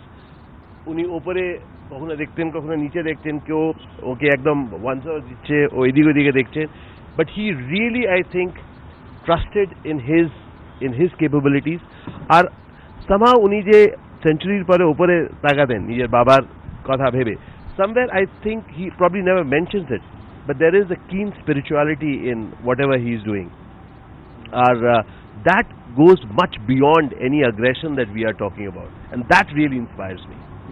আমি প্রিয়াংশুর কাছে যাব, যেহেতু প্রিয়াংশু খানিকক্ষণ আগেই এই প্রজন্মের ক্রিকেটারদের কথা বলছিল, ধোনি থেকে বিরাট কোহলি থেকে, অ্যাগ্রেশন দৃশ্যত যেটা ধরা পড়ে, চোখে দেখা যায়, ক্যামেরায় দেখা যায় অনেক অনেক বেশি। তোমার কি মনে হয় যে ডাউন দ্য ইয়ার্স বডি ল্যাঙ্গুয়েজে ক্রিকেটারদের কিছু চেঞ্জেস আসছে? এখনকার আজকের ক্রিকেটাররা, আজকে যারা 22 গজে খেলছে, তারা অনেক বেশি দৃশ্যত aggressive? Cricketers have learned to be civil, more civil than they were at one point of time, because এখন তো সব সময় একটা মিডিয়ার ফোকাসে আছে সবাই। আর প্লাস সচিনের মতো যখন আমাদের কাছে এক্সাম্পল আছে যে নিজের এনার্জিটাকে conserve, I also think Gavaskar to a large extent was like that, very he used to conserve his energy and not any display of emotion on the field. So আমার মনে হয় that's the new age way of of playing, of being a sports person, of being focused on your game more than your emotions. Sourav কি বলবে সচিনের body language? I think every individual is different, প্রতিটা মানুষ আলাদা, কারোর বহিঃপ্রকাশ আলাদা, সবার বহিঃপ্রকাশ আলাদা। মহেন্দ্র সিং ধোনিকে মাঠে দেখলে মনে হয় তাকে ক্যাপ্টেন কুলই নাম দেওয়া হয়েছে, কিন্তু এটা কেউ বললে বিশ্বাস করবে না যে তার ভেতরে প্রেশার হয় না, তার ভেতরে টেনশন হয় না, তার চাপ হয় না। মানুষ যেভাবে যেটা দেখাতে চায়। আর সচিন তেন্ডুলকর, আবার যেটা বললাম, মাঠের বাইরে কিন্তু খুব শায়, সেই জিনিসটাই খেলার মধ্যে দেখা যায়। যখন কোনো অ্যাগ্রেসিভলি কোনো বোলার তার দিকে এসছে, কারণ তাকে গ্লেন ম্যাকগ্রা অনেক কিছু অনেকবার বলেছে, আমাদেরও বলেছে, বা ফাস্ট বোলার অনেক কিছু বলেছে, সে এটাও জানতো যে সে ব্যাটসম্যান, তার কাছে কিন্তু একটা বল, আর গ্লেন ম্যাকগ্রা দিনে 30 ওভার পাবে, মানে 180টা বল। তাই সচিন তেন্ডুলকর একটা ভুল করলে, বা যে কোনো ব্যাটসম্যান একটা ভুল করলে, তারা দ্বিতীয়বার তার সুযোগ আসবে না। তাই সে চেষ্টা করতো সমস্ত কিছু দূরে সরিয়ে রেখে তার খেলার দিকে নজর দেওয়া। আমি তাকে এমন অনেক সময় দেখেছি গায়ে বল লেগেছে, আর যখন এই লাল বলটা গায়ে লাগে বেশ জোরেই লাগে, সেটা কোনো হাতও না লাগাতে। আমার সাথে একবার গুয়াহাটিতে ওপেন করেছে ওয়ানডেতে, ফার্স্ট কি সেকেন্ড ওভারে শোয়েব আখতারের একটা বল কাট করে জাস্ট রিপ কেজে এসে লেগেছে। আমি নন স্ট্রাইকার ইন্ডিয়াটা দাঁড়িয়ে বুঝতে পেরেছি যে বেশ জোরে লেগেছে। আমি আর ওভারে, তখন খেলা চলছিল, আর কিছু বলিনি। ওভার যখন শেষ হয়, যখন দুজনের মধ্যিখানে আসি, তখন আমাকে এসে আস্তে করে বলল যে মনে হচ্ছে আমার রিপ কেজটা গেছে, কারণ খুব জোর লেগেছে। কিন্তু অ্যাট দ্য এন্ড ফ্র্যাকচার হয়নি, তার ব্রুজ ছিল খুব ব্যাডলি, কিন্তু সে কিন্তু যতক্ষণ ব্যাটিং করে সেটা কিন্তু দেখায়নি। পরের দিন এয়ারপোর্টেও যখন আমরা সেই ম্যাচটা জিতি পাকিস্তানের সাথে, আমরা গুয়াহাটি থেকে বোধহয় অন্য কোনো জায়গায় যাচ্ছিলাম, এয়ারপোর্টেও যখন দেখা হয়, কারণ তার পরের দিনে ব্যথাটা অনেক বেশি হয়, রাত্রিরে ঘুম থেকে উঠে তার সোরনেস, সকালবেলা অনেক বেশি ব্যথা থাকে। সেখানেও কিন্তু সে একবার যখন সবার সঙ্গে কথা বলছিল, একবার সেটা ধরেনি বা দেখায়নি, কারণ জানে তাকে পরের ম্যাচে আবার শোয়েব আখতারকে খেলতে হবে। সচিনকে কখনো স্লেজিং করতে দেখেছো? হ্যাঁ দেখেছি, 2001 সালে অস্ট্রেলিয়ার সাথে যে সিরিজটা আমরা জিতি প্রথম টেস্টে হারার পর, ইট ওয়াজ আ টিম ডিসিশন যে অস্ট্রেলিয়াকে এরকম করে হারানো যাবে না, because it's such a superior side. One McGrath, আর they played the cricket that way, যে যেটা বলতো না, to get over the opposition mentally. তা আমরা প্রথম টেস্টে হারার পরে আমরা ভেবেছিলাম যে এরকম করলে আমরা জিততে পারবো না, আর এখানে হারিয়ে দিয়ে চলে যাবে আমাদের। So it was a tactical move. আর সেই থেকে কিন্তু পৃথিবীর আরও টিম এই জিনিসটা শিখেছে। আমার এখনও মনে আছে 2005 সালে যখন ইংল্যান্ড অ্যাশেজ যেতে অস্ট্রেলিয়ার এগেনস্টে অনেক দিন বাদে, তখন কিন্তু এই জিনিস ফ্লিন্টফ বলো বা পিটারসন বলো বা হার্মিসন বলো, এই জিনিস ওরা শুরু করেছিল অস্ট্রেলিয়ার টিমের এগেনস্টে। তাই ইট was a made up thing, মানে যাতে জিতি সেই জন্য, এই নয় যে করতে হবে বলে, বা এটা আমার ভেতরের জিনিস, আমার সেটা বেরোচ্ছে। কিন্তু আমি তাকে স্লেজ করতে দেখেছি। আচ্ছা, অ্যাগ্রেশনকে সচিন নিজে কিভাবে নিত? মানে তুমি যখন, আমার মনে হয় ক্রিকেটীয় অ্যাগ্রেশনের শেষ অ্যাগ্রেশনকে সচিন কিভাবে নিত? মানে আমার মনে হয় ক্রিকেটীয় অ্যাগ্রেশনের শেষ প্রতীক যদি কিছু হয় সেটা হচ্ছে লর্ডসে তোমার জামা ওড়ানো। সেটার পর সচিনের কি প্রতিক্রিয়া ছিল? আমরা সবাই সচিনকে খেলা দেখেছি, সবাই মানে বিভিন্ন মানুষ, শুধু আমি না, আমি হয়তো তাকে কাছ থেকে দেখেছি। টপিকটা চেঞ্জ করে দিলেন। আমি ওটাতে আসবো, আমি সচিনের অ্যাগ্রেশনের কথা বলছি। তোমরা যদি কখনো গ্লেন মাগরা বা সচিন তেন্ডুলকারের ফুটেজ ক্লোজলি ওয়াচ করে থাকো, আমি অস্ট্রেলিয়ায় দেখেছি, ইন্ডিয়াতে দেখেছি গ্লেন মাগরার একটা স্বভাব ছিল বল করে এসে বিড়বিড় করে বলে আবার চলে যাওয়া। সে অনেকক্ষণ ধরে শোনার পর অনেক কিছু বলতো, ভদ্র অভদ্র অনেক কিছু বলতো তার গ্লেন মাগরার। তো কিন্তু off the field he was a completely different person Glenn McGrath. Sachin Tendulkar কতবার গ্লেন মাগরাকে চার মেরে আমি দেখেছি ওভারের শেষে ব্যাটের হ্যান্ডেলটাকে এরম করে মারা, যেটা কেউ বুঝতে পারে না, তুমি ওর সঙ্গে উল্টো দিকে থাকলে তুমি বুঝতে পারবে। প্রথম গ্লেন মাগরাও এটা পিক করতে পারেনি, তারপর যখন সে এটা পিক করতে পারে যে it was meant for him quietly away from the television camera, তো হি অলসো রিয়েলাইজ কি এই লোকটা হি ক্যান স্লেজ। সুপার। শান্তনুর কাছে যাব। শান্তনু, এই যে অনেকে বলছেন যে একটা এরার শেষ, একটা যুগের শেষ, এবং ক্রিকেটীয় ভ্যালুজ সচিন তেন্ডুলকারের থেকে অনেকটা পাল্টে যাচ্ছে এই পরের প্রজন্মে। অ্যাজ আ ভিউয়ার, দর্শক হিসেবে সাদা চোখে তোমার কি তাই মনে হয় সত্যি মানে ক্রিকেট খেলাটা এক আছে আর একটা যুগের শেষ এইভাবে কি ভাগ করা যায়? এনিওয়ে আমার মনে হয় চেঞ্জেস আর মাচ মোর দেন এখন যা হচ্ছে। 10 বছর আগে চেঞ্জেস কম ছিল, 20 বছর আগে কম ছিল। Constantly mobile phones, SMSs, it's changing. Definitely একটা era is getting over in terms of what Tendulkar stood for. আমি আজকে গাড়িতে আসতে সেই ভাবছিলাম যে আমার জন্য আমার ফিল্ডে what is the other analogy যে আমি ভাবতে পারি তেন্ডুলকার। আমার মনে হয় in my sense it was a person called Kishore Kumar, যে this kind of brilliance, this kind of adulation across all craft, creed and color, multifaceted and multi-talented. So আমার মনে হয় যে this মানে যখন he went away there is an era which got over, আরেকটা শুরু হলো, অনেক কিছু নতুন হলো, বাট ডেফিনেটলি আমার মনে হয় with Tendulkar a kind of cricket gets over. Shaan, তুমি একমত হবে যে একটা যুগের শেষ হয়ে যাচ্ছে, একটা নতুন যুগ এমার্জ করছে? না, ক্রিকেটে নিশ্চয়ই যেরকম শান্তনুদা বললেন, আমি I remember reading an article where they describe they were talking about two left handed batsman, one being Saurav Ganguly, one being Shikhar Dhawan who's coming now. আর দুজনের গেম কত আলাদা, একটার এফর্টলেস, যেন একটা মানে বল টাচ করলে টাইমিং দিয়ে চলে গেল, একটা was like real slogging. But I think that is the change today and people are going to miss that kind of sweet timing, that perfect touch. Ekhon there's Yuvraj, yeah, it's a Nadal McEnroe. And every tennis ekhon dekho Serena Williams, you can't match Serena Williams with any other. So in every sport now, sheer power push has come into play in a much bigger way. Of course, lekin jara ekhon jara dekhche cricket, tada seta miss korbe. Of course, there are certain other players who have that sweet timing still. Maybe Yuvraj still, when you watch him as a sort of playing, you see that wonderful timing. But with Sachin Tendulkar, of course, he being the last of the big five, as they say. যে সময় ও খেলছিল না, সেই সময় ওই বয়সে he was the child in the team. সেটা is now, এখন সবাই বয়স খুব কম, বাট সেই সময় একটা বড় বড় লোকেদের মধ্যে একটা বাচ্চা ছেলে, ওটা দেশটাকে প্রচন্ড একটা এনকারেজমেন্ট দিয়েছিল যে অ্যাজ আ ইয়াংস্টার তুমিও একটা কিছু টপ লেভেলে করতে পারো, তোমাকে খুব একটা বয়স হয়ে সেটা করতে হবে না। দ্যাট বিলিভ কেম ফ্রম দেয়ার। না, ডেফিনেটলি সচিন তেন্ডুলকারের মধ্যে ওই চাইল্ডটা এখনো আছে, আর ওইটা যারা অধিক বয়সে যারা প্লেয়ার খেলছে, they already, you look at them, their body language লাগে যে দে অলরেডি নো আমরা পৌঁছে গেছি। There is a certain arrogance, সেটা somehow is not as captivating as Sachin. Even এখন দেখলে লাগে যে আমার প্রথম গেম, আমি খেলছি, দের এক্সাইটমেন্ট, হিজ টিম স্পিরিট, সবাইকে ধরে, maybe is feeling deep mid off, ওখান থেকে দৌড়ে এসে you know, to celebrate a victory. That childlike innocence in him is something that I don't see in the new young cricketers.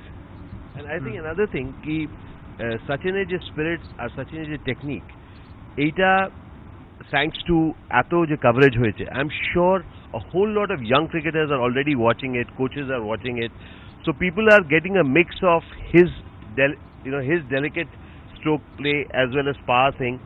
So it's very close to the king is no more, long live the king. You know, it's in that sort of a way Sachin will live on.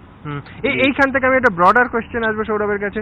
Sourav, overall এই hype থেকে ক্রিকেটের বা cricket ইনফ্রাস্ট্রাকচারে, যেটা মানে হয়তো মহারাষ্ট্রে অনেক develop, West বেঙ্গলে তত নয়, বা অন্য স্টেটে থাকতে পারে আরো পিছিয়ে, তার কোনো হেল্প হবে মানে এই হাইপটা, নাকি শুধুই কোচিং ক্যাম্প তৈরি হবে, সেইভাবে প্রপার ইনফ্রাস্ট্রাকচার ল্যাক করবে? সচিন তেন্ডুলকর কোচিং ক্যাম্প থেকে হয়নি।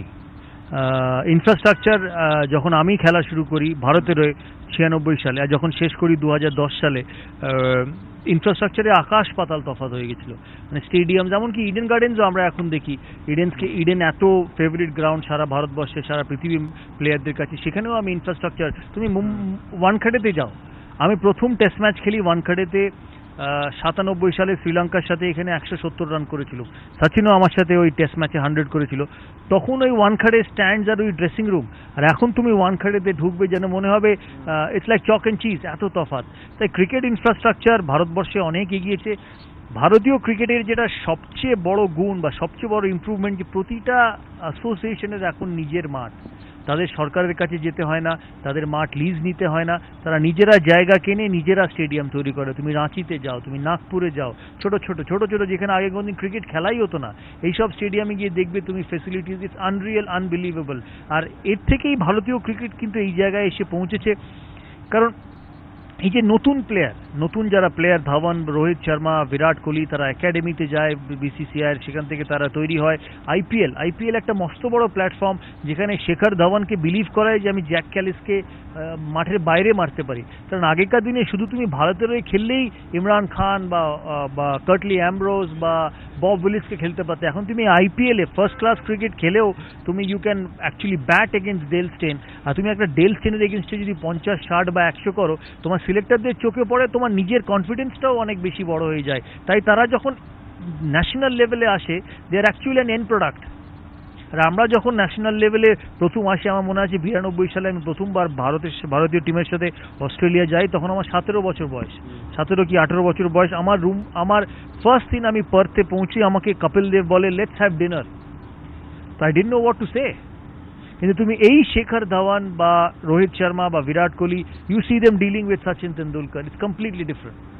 এটা একটা জেনারেশনের জন্য হয়েছে, যেটা শান্তনুদা বললো, সমস্ত কিছুর এত ডেভেলপমেন্ট হয়েছে। Media, television is the biggest medium of improvement for people all around the country, all around the world. তুমি এখানে বসে লন্ডনে কি হচ্ছে, এখানে বসে সচিন তেন্ডুলকর পার্থে কি করলো, তুমি বাড়িতে বসে বসে চা খেতে খেতে দেখতে পারবে। আই থিঙ্ক এটা একটা সবচেয়ে বড় মিডিয়াম, যেটা মানুষকে এগিয়ে যেতে সাহায্য করে। সৌরভ, এইখানে থাকবে যে এই হাইপের পাশাপাশি কোথাও নাগপুরে এই হাইপ তো তোমার অবসর নিয়ে এবং একটা অদ্ভুত পরিস্থিতির মধ্যে, নানা পলিটিক্সের মধ্যে তোমার খেলা ছাড়তে হয়েছে, সেই খারাপ লাগাটা কোথাও এখনো বম্বেতে পা রেখে উস্কে যাচ্ছে না? না, আমি মনে করি না সেটা। আমি মনে করি না কোনো পলিটিক্সের মধ্যে আমাকে খেলা ছাড়তে হয়েছে। দেখো, সবাই সচিন তেন্ডুলকর নয়, এটা কিন্তু মনে রাখতে হবে। সচিন তেন্ডুলকর যে অ্যাচিভ করেছে, সেটা গাঙ্গুলি, রাহুল দ্রাবিড় অ্যাচিভ করেনি। তারাও অ্যাচিভ করেছে, কিন্তু ওই লেভেলে অ্যাচিভ করেনি। আর তুমি কি এইটা বলছো যে সময় তুমি খেলা ছেড়েছো that was the perfect time? আমার মতে হয়তো, আর আমি এখনো বলছি আন্ডার নো কম্পালশন। আমি এখনো বলছি সচিন তেন্ডুলকর যে খেলা ছেড়েছে, that is also under no compulsion. আমি কাগজে পড়েছি, অনেকের মুখে শুনেছি যে সিলেক্টররা তাকে বাদ দিতে চেয়েছিল। এমনকি দিল্লি টেস্টে, অস্ট্রেলিয়ার সাথে 4th টেস্টে ওরা রাজি ছিল সচিন তেন্ডুলকরকে বাদ দেওয়ার, কিন্তু অবভিয়াসলি বোর্ড রাজি হয়নি। সেদিক দিয়ে দেখতে গেলে দেখো, একটা সাবলাইন প্রেশার সবার ক্ষেত্রে থাকবে। যখনই একটা বয়সের দিকে যাও স্পোর্টসে, স্পেশালি স্পোর্টস, অন্য কোনো ক্ষেত্র নয়, যখনই ইউ বিকাম 37, 38, 39, তখন কিন্তু একটা প্রেশার থাকবে। আমি লক্ষ্মণ যখন গত বছর অক্টোবর মাসে নিউজিল্যান্ডের আগে রিটায়ার করে, তাকে 2টো টেস্টে কিন্তু ভারতীয় বোর্ড সিলেক্ট করেছিল। তা আমি ওকে যখন, তারপর সে রিটায়ারমেন্ট অ্যানাউন্স করে, আমার সাথে তার কথা হয়নি। তারপর আমি যখন হায়দ্রাবাদে যাই ওই টেস্ট ম্যাচটা কভার করতে, তখন সে আমায় ফোন করে বলে যে বাড়িতে আসতে। তখন আমি তার বাড়িতে যাই এবং তাকে আমি জিজ্ঞেস করি যে এই ডিসিশনটার মানে কি। বললো যে আমি একটা ইয়াং প্লেয়ারের জায়গা আটকাতে চাইছিলাম না। আমি বললাম 2টো টেস্ট খেললে আর কি হতো? এরপরে ইংল্যান্ড আসছিল, ইয়াং প্লেয়ার আসতো, দুটো টেস্টে একটা এমন কি জিনিস হতো যেটা নতুন প্লেয়ার তৈরি হতে সাহায্য করতো। তখন সবাই কাগজে লিখলো যে ভিভিএস লক্ষ্মণকে বোর্ড প্রেশার করেছে ছাড়ার জন্য, তাকে ছাড়তে বাধ্য করা হয়েছে। এটা কিন্তু নয়, তাহলে তাকে নাও নিতে পারতো। আর ভিভিএস লক্ষ্মণ তার আগে 6 মাস সে কিন্তু ট্রেনিং করেছে, রেডি হয়েছে এই সিরিজটার জন্য। তারপরে কিন্তু টেস্ট ম্যাচ শুরুর আগের দিন বলেছে আমি খেলবো না। তাই কম্পালশন হয়তো ডাইরেক্টলি হয় না যে তোমাকে ছাড়তেই হবে, বাট তুমি এতদিন খেলার পর যখনই একটা এজে পৌঁছো, because sports is very much age oriented. ক্রিকেটাররা লাকি যে তারা, সচিন তেন্ডুলকর লাকি যে সে 40 বছর বয়স অব্দি খেলেছে। আমি লাকি যে আমি আইপিএল খেলেছি 40 বছর বয়স অব্দি, টেস্ট খেলেছি 37.5 বছর বয়স অব্দি। অন্য স্পোর্টে কিন্তু হয় না। ম্যারাডোনার মতো একটা ম্যাজিশিয়ান, সে 31-32 সালে শেষবারের মতো আর্জেন্টিনার হয়ে খেলেছে। তাই আমরা ক্রিকেট ফ্র্যাটার্নিতে অনেক বেশি লাকি যে আমরা এতদিন অবধি খেলতে পারি। আর যখনই কোনো বড় প্লেয়ার অনেক দিন ধরে খেলে না, তারা একটা বুঝতে পারে it's not the same anymore, তখনই কিন্তু ছেড়ে চলে যায়। আমি ইয়ান চ্যাপেলকে একবার জিজ্ঞেস করেছিলাম যে তুমি 31 বছর বয়সে কেন খেলা ছেড়েছো? তুমি তো মাত্র 75টা টেস্ট খেলেছিলে, 31 বছর বয়স, তুমি সবে অস্ট্রেলিয়ান ক্যাপ্টেন ছিলে, ক্যাপ্টেন্সি থেকে তোমায় সরিয়ে দিয়ে তুমি তো অ্যাজ এ প্লেয়ার খেলতে পারতে। বলো না আমি ওই ড্রেসিং রুমে আর যেতে পারিনি যেখানে আই ওয়াজ দ্য বস। তো মানুষ কিভাবে কি বেসিসে খেলা ছাড়ে সেটা কেউ জানে না। আমরা অনেক সময় স্পেকুলেট করি, অনেক কিছু বলি, অনেক কিছু খবর উঠতেও থাকে, এটা সব সময় সত্যি হয় না। কিন্তু অস্ট্রেলীয় সংস্কৃতি আর ভারতীয় সংস্কৃতিতে এমনিতে তফাৎ আছে। আমাদের তো অন্য ফিল্ডেও নেতারা গদি ছাড়তে চান না, রিটায়ার করতে চান না। এইটা তো একটা কমন ভারতীয়, মানে আমি সমস্ত ফিল্ডে 3টে করে উদাহরণ এক্ষুনি তোমায় দিতে পারি। এই প্রশ্নের উত্তরটা আমার দেওয়া হয়তো একটু মুশকিল হবে, কিন্তু অস্ট্রেলিয়াতেও অনেক প্লেয়ার অনেক দিন ধরে খেলেছে। রিকি পন্টিং এর মতো প্লেয়ারও লাস্ট 2 বছর খেলেছে, সে কিন্তু কোনো পারফরমেন্স করেনি। তাই এটা জেনারেলাইজ করাটা হয়তো ঠিক হবে না। গাভাস্কার খেলা ছেড়েছে, কেউ জানতোই না। গাভাস্কারের মতো বড় প্লেয়ার হঠাৎ নিজে একদিন ডিসাইড করে যে আমি খেলবো না। তাই ইন্ডিভিজুয়াল মানুষ কিভাবে কি রিয়াক্ট করে কেউ জানে না একেবারেই। কিন্তু এই মুহূর্তের বাস্তব সত্যতা, সৌরভ বলছিল ম্যাজিকের কথা, মুম্বাই মাস্টার ম্যাজিক এখনো ছেয়ে আছে। তার কারণ তার অবসর। 22 গজে সচিন টেন্ডুলকারকে আর দেখা যাবে না, সেই নিয়ে আমাদের আড্ডা চলছে। কিন্তু তার আগে ছোট্ট একটা বিরতির পর এই মেরিন ড্রাইভের পাশ থেকে আবার ফিরে আসছি সরাসরি। সঙ্গে থাকুন।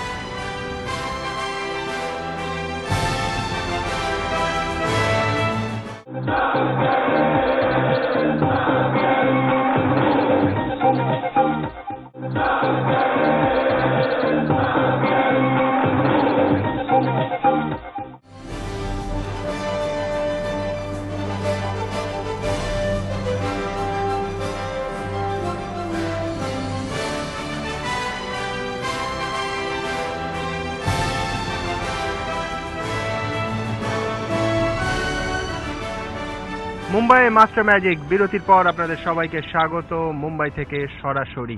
এবার আমরা যাব আরেকজনের কথায়।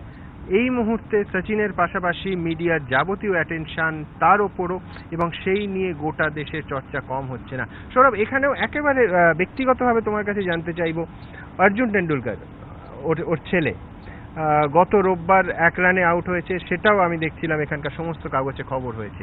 কতটা চাপ এই স্টার কিডে? সানা যদি বলে যে আমি ক্রিকেট খেলবো, তুমি তোমার রিঅ্যাকশন কি হবে? তাকে আগে বারণ করবো, কারণ মেয়েদের ক্রিকেট খেলার কোনো দরকার নেই। তবে কিছুদিন হবে, এটা it is bound to happen. আর আমি সচিন তেন্ডুলকারের একটা লেখা পড়েছি বা কথা শুনেছি যে বলেছে যে লিভ অর্জুন অ্যালোন, আর সেটা হয়েও যাবে কিছুদিন বাদে। এখন সচিন তেন্ডুলকারের ছায়া আছে, তাকে কিন্তু অনেক ডিসঅ্যাডভান্টেজও ফেস করতে হয়। কিছুদিন আগে বম্বে আন্ডার 14 টিমে তাকে সিলেক্ট করা হয়েছিল, অন্য একটি প্লেয়ারের মা এসে কমপ্লেন করেছে যে আমার ছেলেকে নেওয়া হয়নি, সচিন তেন্ডুলকার বলে তার ছেলেকে নেওয়া হয়েছে। তাই তার যেমন ভালো দিকটাও আছে, তার খারাপ দিকটাও আছে, সেটা নিয়েই তাকে থাকতে হবে। কিন্তু সেও খেলা পাগল, সে অসম্ভব খেলা পাগল, সে বাঁহাতে ব্যাট করে। আমার এখনো মনে আছে 2007 আমরা অস্ট্রেলিয়ার সাথে খেলছি মোহালিতে, আমি ওই টেস্ট ম্যাচটা 100 করেছিলাম, সচিনও বোধহয় 88 করেছিল। তা আমরা হোটেলে আছি, তা ফ্লোরে সবার দরজা খোলা, তো হঠাৎ দেখি অর্জুন, তখন আরো ছোট, 6 বছর আগে, মানে আরো ছোট, হঠাৎ দেখি আমার ঘরে ঢুকেছে। আমার ঘরে ঢুকে বলছে, can you teach me how to play cover drive? আমি তখনও জানতাম না ও বাঁহাতি ব্যাটসম্যান, ছোট দেখেছি, আমি অত লক্ষ্য করিনি কোন হাতে ব্যাট তোলে। তা দেখি আমার কাছে এসে বলছে, তুমি can you teach me how to play cover drive? আমি বললাম, can I tell you something? আমি আর কি মেরেই বলেছি, বাচ্চা ছেলে। বলো what? I said your father is the best in the world, তুমি এখানে কি করছো? বলো no, he can't bat left handed. আমি বললাম হ্যাঁ, এটা একটা পয়েন্ট। তখন আমি সচিনকে ফোন করে বলি যে অর্জুন এসছে আমার ঘরে বাঁহাতে কভার ড্রাইভ শিখতে, তুমি কি করছোটা কি, তুমি কি ছেলেকে সময় টময় দিচ্ছ না? বললো না, আমি ওকে অনেকবার শেখাবার চেষ্টা করেছি। বললো না, তুমি বাঁহাতে ব্যাট করতে জানো না, আমি সৌরভ আঙ্কেলের কাছ থেকে গিয়ে শিখবো। তাই তার খেলার প্যাশন প্রচুর। আমি তাকে লর্ডসে যখন যাই, সচিন তেন্ডুলকার মাঝে মাঝে ইংল্যান্ড বেড়াতে যান, ওর বাড়িটা ঠিক লর্ডসের পাশে। তো ছেলেকে দেখি আমি বোলিং মেশিনে সারাদিন ব্যাট করে যাচ্ছি লর্ডসে। আশা করি সে যদি সচিন তেন্ডুলকারের 30%ও ক্রিকেট খেলে, সে কিন্তু যখন 30-40 বছর বয়স হবে সে ভাববে যে না, আমি খেলায় সাকসেসফুল হয়েছি। কিন্তু তার উপর চাপ থাকবে, সচিন তেন্ডুলকারের ছেলে, ওই স্ট্যাম্পটা যাবে না। চাপ ছাড়াও যে বিতর্কগুলো আমি সেদিনই পড়ছিলাম যে কেন ভারতীয় নেটে সচিনের ছেলে বলেই সে বল করার সুযোগ পাবে, এও তো খবর হচ্ছে, এও তো কখনো হয়নি, এই জিনিস আগে কখনো হয়নি। সব জিনিসের ব্যতিক্রম আছে, এটারও আছে, এইভাবেই দেখা উচিত। আর আমার কাছে এটা খুব একটা প্রবলেমের কিছু নেই, কারণ আমরা অনেক সময় নেট বোলারদের ডাকি নেটে বল করতে, তারা ভারতীয় টিমের সাথে অ্যাটাচ নয়, তারা বাইরে থেকে এসে ভারতীয় প্লেয়ারদের হেল্প করে। তারা একটা প্লেয়ারের ছেলে বা মেয়ে আসতেই পারে, এটা family, it's an extended family. আমরা অস্ট্রেলিয়ায় দেখেছি বক্সিং ডে টেস্ট, মানে ক্রিসমাসের পরের দিন বা নিউ ইয়ার্স টেস্টে রিকি পন্টিং তার ছেলেদের নিয়ে এমসিজিতে ঘুরে বেড়াচ্ছে। এটা খুব একটা বড় ব্যাপার না, অ্যাজ লং অ্যাজ নেটে এসে ডিস্টার্ব না করে, সেটা আলাদা। আমারও মনে আছে 5 বছর বয়সে আমার বাবা যখন সিএবি সেক্রেটারি ছিলেন, আমি কেন ব্যারিংটনের প্র্যাকটিস দেখতাম নেটে দাঁড়িয়ে। তো এই অ্যাডভান্টেজটা থাকে, এটা অ্যাডভান্টেজ বলবো না। আমি মনে করি এটা যে একটা প্লেয়ার যে এতদিন ধরে খেলেছে, তার ছেলে এলে কি যায় আসে। আরে সানার কথাটা বললে না, ও যদি বলে ক্রিকেটার হবো, না মানে বলছে কি না, বলছে না। সে যতদিন আমি টেস্ট খেলেছি, সে টেস্ট ম্যাচ ইন্টারেস্টেড ছিল না। আইপিএল হওয়াতে সে রোজ মাঠে যেত, আইপিএল হওয়াতে প্রথমবার সে আমায় প্রশ্ন করে, বাবা আজকে কেন হারলে? এই প্রশ্ন আমি সানার কাছে শুনেছি, কিন্তু আমি আর খেলি না, আইপিএল লাস্ট ইয়ারের পর থেকে আর খেলিনি। তারও আইপিএল এর প্রতি ইন্টারেস্টটা কমে গেছে, প্লাস সে বড় হচ্ছে। একটা মেয়ে আর ছেলের মধ্যে অনেক তফাৎ, তার ইন্টারেস্ট আলাদা, সে নাচ শিখতে ভালোবাসে, এখন অনেক কিছু করে। আলটিমেটলি কোনটা করবে আমি জানি না, তবে পড়াশোনাটা বাবার কাছে মাস্ট, ওইটি করতে হবে তাকে। প্রিয়াংশু, আমি কালকে মিঠুনদার সঙ্গে কথা হচ্ছিল, মিঠুনদা বলছিল যে অভিনয়ের জগতে স্টার কিড হওয়াটা একটা কাজ, মানে হয়তো ইনিশিয়ালি কোনো পুশ পাওয়া যায়, কিন্তু তারপরে ইউ আর গন ফর, মানে নানা উদাহরণ দিচ্ছিল, নিজের ছেলে মিমো, অভিষেক বচ্চন ইত্যাদি ইত্যাদি। তো তোমার কি মনে হয়, সেলফ মেড অ্যাক্টর এবং স্টার কিড কতটা তফাৎ হয়? আমার মনে যে কথাটা দাদা বলছিলেন এক্ষুনি, যে একটা অ্যাডভান্টেজ, আমার মনে হয় অ্যাডভান্টেজ না হয় ওটা একটা এক্সপোজার, একটা ইয়াং লাইফ থেকে একটা এক্সপোজার থাকে যে হ্যাঁ এই জগৎটা ওরা আরেকটু বেশি ভালোভাবে চেনে, obviously because they are born and brought up there.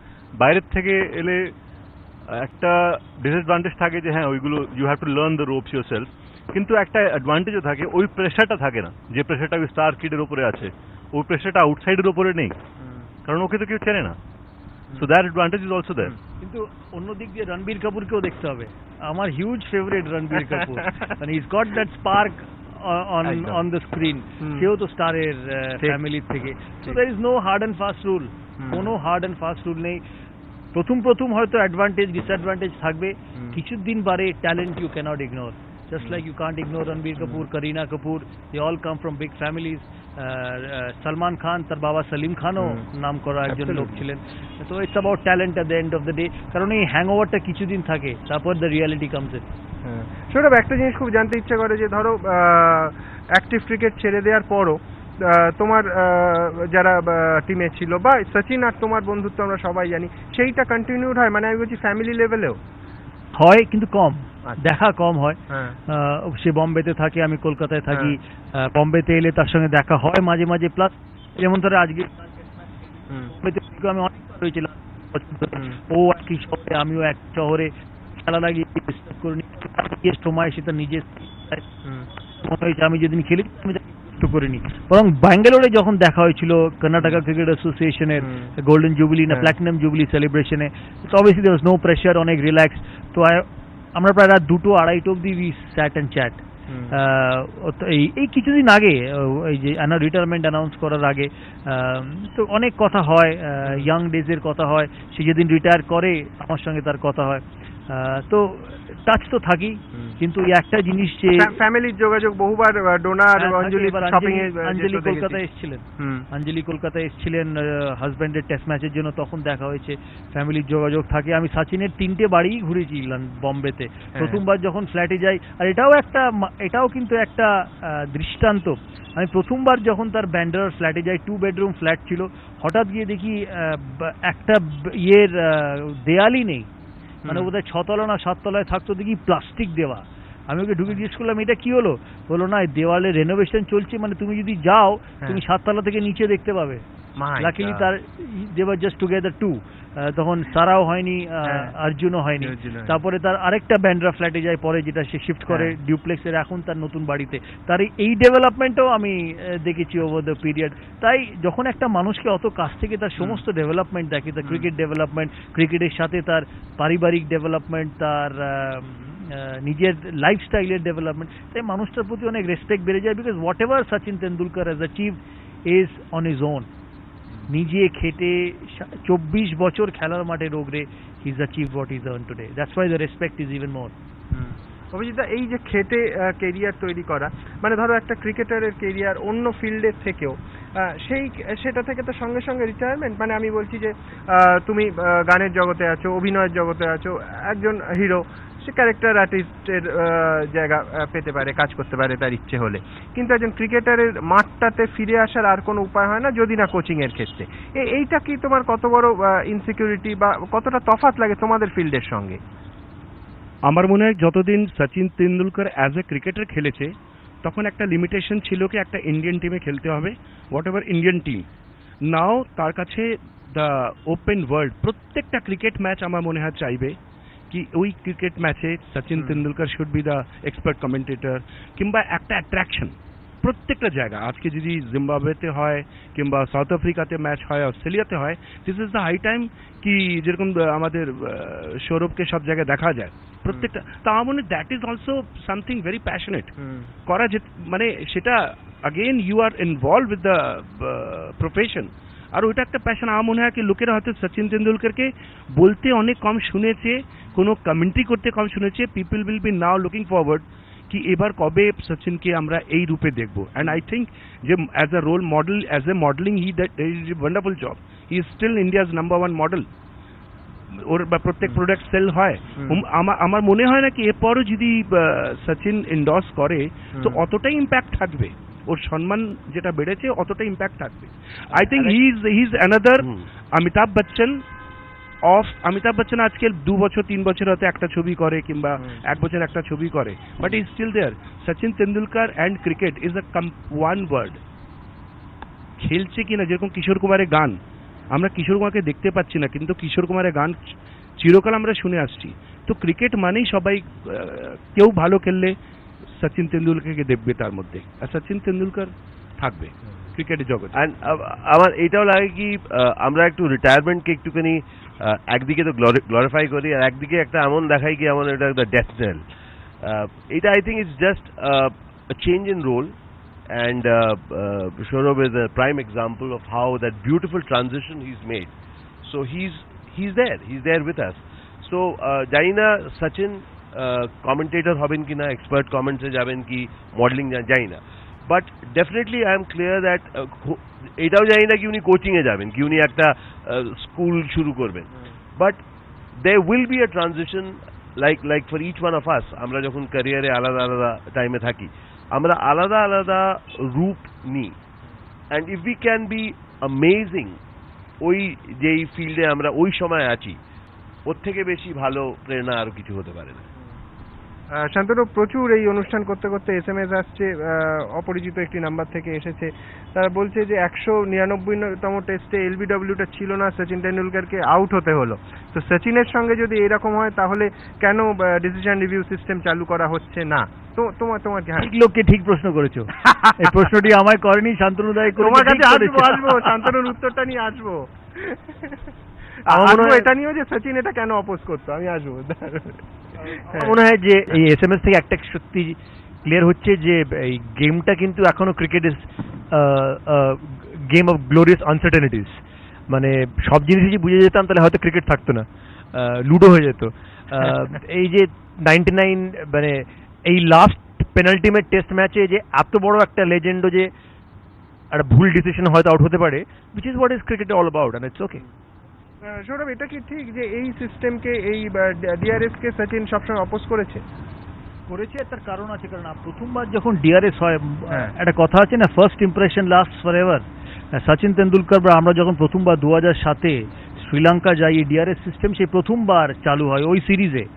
R 15টা decision DRS A refer হয়েছিল, 13টা গেছিল ভারতের এগেনস্টে আর 2টো গেছিল শ্রীলঙ্কার এগেনস্টে। আর আমরা ওই সিরিজটা হারি 2-1, 1-1 ছিল দ্বিতীয় টেস্টের পর। থার্ড টেস্টে গিয়ে 13টা ডিসিশন ভারতের এগেনস্টে যায়। সেই থেকেই এই ডিআরএস এর ওপরে এই অ্যালার্জিটা। হ্যাঁ, সচিন তেন্ডুলকর হয়তো যদি বলতে পারো যে ডিআরএস যদি থাকতো, সচিন তেন্ডুলকর এই ম্যাচটা আউট হতো না। এমনকি ওয়ার্ল্ড কাপ সেমিফাইনালে পাকিস্তানের সাথে ডিআরএস কিন্তু সচিন তেন্ডুলকরকে বাঁচিয়েছে। এখনো মনে আছে সাইদ আজমলের এই অফ স্পিনটা ইংল্যান্ডের ওই আম্পায়ার আউট দিয়েছিল, কিন্তু ডিআরএস সেটাকে আবার বলে যে missing going down the leg side. তাই যে কোনো জিনিসের একটা ভালো দিক থাকবে, খারাপ দিক থাকবে, পজিটিভ নেগেটিভ দুটোই থাকবে। কিন্তু আমি মনে করি ডিআরএস তখনই প্রয়োগ করা উচিত যদি এটা 100% ফুল প্রুফ হয়। আমি এখনো মনে করি না ডিআরএস 100% ফুল প্রুফ। আমরা অ্যাশেজ দেখেছি রিসেন্টলি, যেখানে ডিআরএস শুরু ইংল্যান্ডে, এমসিসি থেকে যে ডিআরএস শুরু, তারাও ইংল্যান্ড প্লেয়াররা বলছে যে ডিআরএস 100% ফুল প্রুফ নয়। তাই কোনো জিনিস যদি 100% ফুল প্রুফ না হয়, তাহলে সেটা আমার মনে হয় না অ্যাপ্লাই করা উচিত, কারণ তোমরা প্লেয়ারদের ক্যারিয়ার নিয়ে খেলছো। আমি এখনো মনে করি যে রেফারেল সিস্টেম চলা দরকার। এই যে আউটসাইড এজ লেগেছে কিনা, ইনসাইড এজ লেগে শট লেগে আউট হয়েছে কিনা, কিন্তু এলবিডব্লিউ এমন একটা ডিসিশন, সেটা সব সময় কিন্তু ডাবল স্ট্যান্ডার্ডস বা দুটো দিক নেবে। কেউ বলবে আউট, কেউ বলবে আউট নয়। আমি ওই সময় মাঠে ছিলাম যখন সচিন তেন্ডুলকর আউট হয়। সচিন তেন্ডুলকরের হাইট এত ছোট, তাই আম্পায়ারের পক্ষে কিন্তু ডিসাইড করা খুব ডিফিকাল্ট যেটা স্টাম্পের ওপর দিয়ে যাচ্ছে কিনা। আর তাকে ডিসাইড করতে হয় ফ্র্যাকশন অফ আ সেকেন্ডে। আমাদের তারপর রিভিউ আছে, সাইড অ্যাঙ্গেল আছে, ফ্রন্ট অ্যাঙ্গেল আছে, খেলার মাঠে যত অ্যাঙ্গেল আছে আমরা পরে দেখতে পাই। সেদিন আমাদের হয়তো জাজ করা অনেক ইজি, কিন্তু যে আম্পায়ার আউট দিচ্ছে তার পক্ষে কিন্তু এই জিনিসটা খুব ডিফিকাল্ট। তাই তোমার দুটো প্রশ্নের উত্তর, ডিআরএস যদি না ফুল প্রুফ হয় তাকে অ্যাপ্লিকেবল করা উচিত নয়। আর এটাও মানতে হবে যে হ্যাঁ, হয়তো সচিন তেন্ডুলকরের 199 টেস্ট, হয়তো আমরা ইমোশনাল, হয়তো কলকাতা ইমোশনাল, কিন্তু বাকি যে প্লেয়ারগুলো আছে মাঠে, বাকি যে 20টা প্লেয়ার আর দুটো আম্পায়ার, 22 জনের কাছে কিন্তু এটা জাস্ট অ্যানাদার টেস্ট ম্যাচ। তাকে কিন্তু একটা ডিসিশন দিতে হবে খেলার উপর ভিত্তি করে। সৌরভ, এইটার বিদায় বেলায় সমস্ত শোনা যাচ্ছে সেরা ইনিংস, দুর্ধর্ষ, যেটা সবসময় মনে থাকবে। অনেকে বলছেন, কালকে আমি অজিত টেন্ডুলকারের একটা অংশ দেখছিলাম, বলছেন যে 99 সালের ইন্ডিয়া পাকিস্তান সিরিজের ওই যে 6 রানে হেরে যায় এবং সচিন আউট হয়ে যায়, তো তাতে 136 রান করেছিলেন। অজিত নিজের দাদা কোনোদিন সচিনকে ক্ষমা করতে পারেননি। তো এরকম তুমি কিছু বলবে যে সব থেকে ওয়ার্স্ট ইনিংস বা মানে সচিনের যে পটেনশিয়াল সেটা রিফ্লেক্টেড হয়নি, সেই ধরনের কোনো ইনিংস? অনেকবার হয়েছে যখন মাঝে মাঝে আমরা সচিনকে দেখি খেলে চলে যেতে, পজিটিভলি খেলে না কেন, বেসিক্যালি অ্যাটাকিং ব্যাটসম্যান, পজিটিভলি যখন খেলে না তখন মনে হয়েছে যে কেন, দরকার নেই। আমরা সচিন তেন্ডুলকরকে যেভাবে দেখে এসেছি সেইভাবেই তার খেলা উচিত। আর দেখো, এতদিন যখন কেউ খেলবে কোনো প্রফেশনে, যখন সে এতদিন থাকবে, অমিতাভ বচ্চনেরও হিট ফিল্ম গেছে, ফ্লপ হয়েছে। অভিজিৎদার মতো অত বড় গায়ক, শান, কিশোর কুমার, শান্তনুদা যারা আছে, তারা কিন্তু সবসময় ভালো জিনিস করতে পারেনি। এটা দুনিয়ার নিয়ম। যদি খারাপই না থাকে, ভালো বুঝবে কি করে?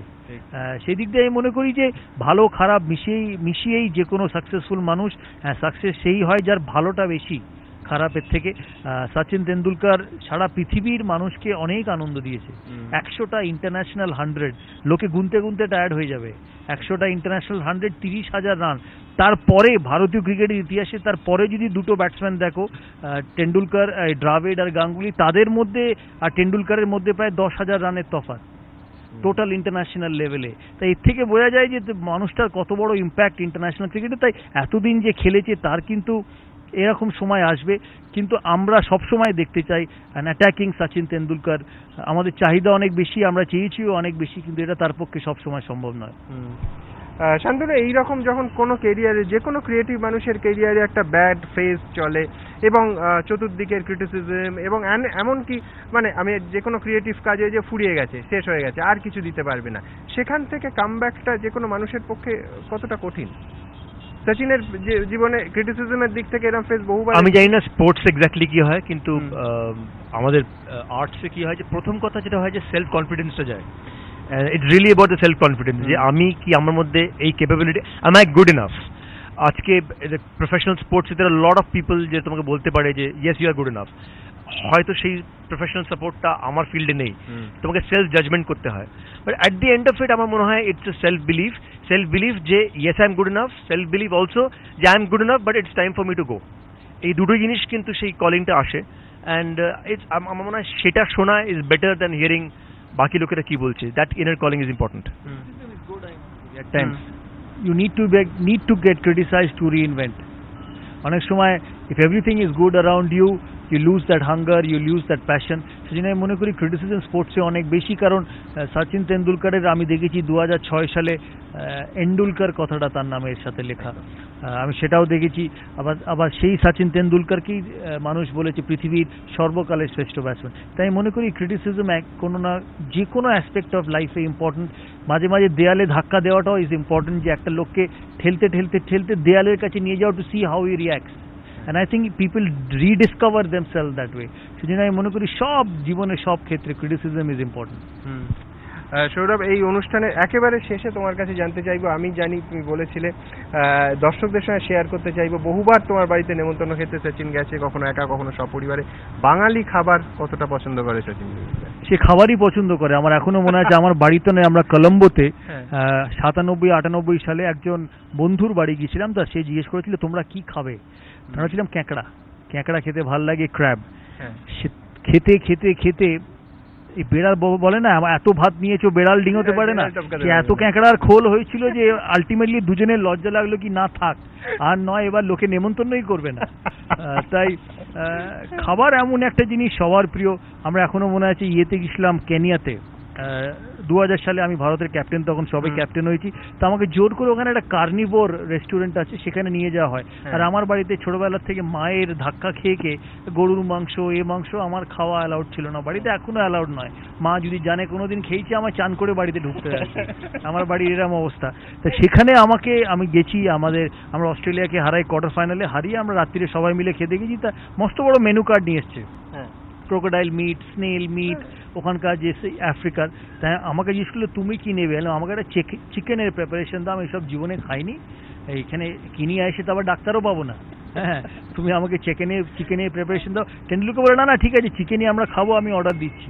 আমি খাবার পর খেয়ে দিয়ে যখন আমরা বেরিয়ে হোটেলে ফিরছি তখন আমাকে জিজ্ঞেস করছে টেস্টটা কেরাম, হ্যাঁ খুবই ভালো ছিল, বলে ওটা ক্রোকোডাইল মিট ছিল, ক্রোকোডাইল মিট। তাই সে এমনই একটা মানুষ, সে সব রকম টেস্ট করে জীবনে।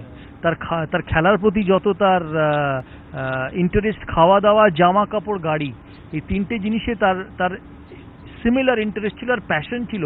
কারণ আমাকে যদি তুমি একটা গাড়ি কিনতে বলো, আমি গাড়িতে যাব, দেখতে ভালো, ঠিক করে বসতে পারবে, এসি ঠিক চলছে, নিয়ে চলে এলাম। সচিন তেন্ডুলকারকে গাড়ি কিনতে বললে তার পাওয়ার কত জোরে সে যাবে। সে ভোর 5টার সময় বম্বে একটা ফারারি তাকে মধ্যিখানে কেউ গিফট করেছিল, সে ভোর 5টার সময় উঠে ফারারি চালাতো। আমাকে জিজ্ঞেস করলো আমার এই গাড়িটা কেরাম, বললাম গাড়িটা খুবই ভালো, কিন্তু আমি এমন গাড়ি কিনবো না যার জন্য আমাকে ভোর 5টায় উঠে গাড়ি চালাতে হবে, তাই না? তাই তার জীবনের টেস্টও ছিল আলাদা, যেটা আমার থেকে কমপ্লিটলি ডিফারেন্ট। আমার জীবন অনেক সিম্পল, তারও জীবন অনেক সিম্পল, কিন্তু তার অনেক বিভিন্ন ক্ষেত্রে প্যাশন ছিল, তার অনেক গাড়ি নিয়ে, জামা কাপড় নিয়ে। আর সেই প্যাশনটা মাঝে মাঝে আমি খেলাতেও দেখেছি, তাই সে এতদিন ধরে খেলতে পেরেছে। কারণ সে যা অ্যাচিভ করেছে, ভবিষ্যতে কাউকে সেই জায়গায় পৌঁছতে অনেক সময় লাগবে, নাও পৌঁছতে পারে।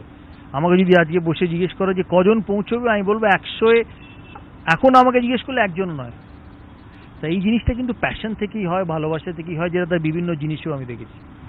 তোমাদের সবাইকে অনেক ধন্যবাদ আমাদের এতটা সময় দেওয়ার জন্য। সৌরভ শেষ করলো যেখানে যে প্যাশন, সচিন তেন্ডুলকারের প্যাশন, অবশ্যই ক্রিকেট থেকে তিনি অবসর নিচ্ছেন, কিন্তু প্যাশনটা থাকবে। আর তাকে ঘিরে এই মুহূর্তে মুম্বাইয়ের যে প্যাশন দেখছি, যে ইমোশন দেখছি, সেটা সত্যিই নজিরবিহীন।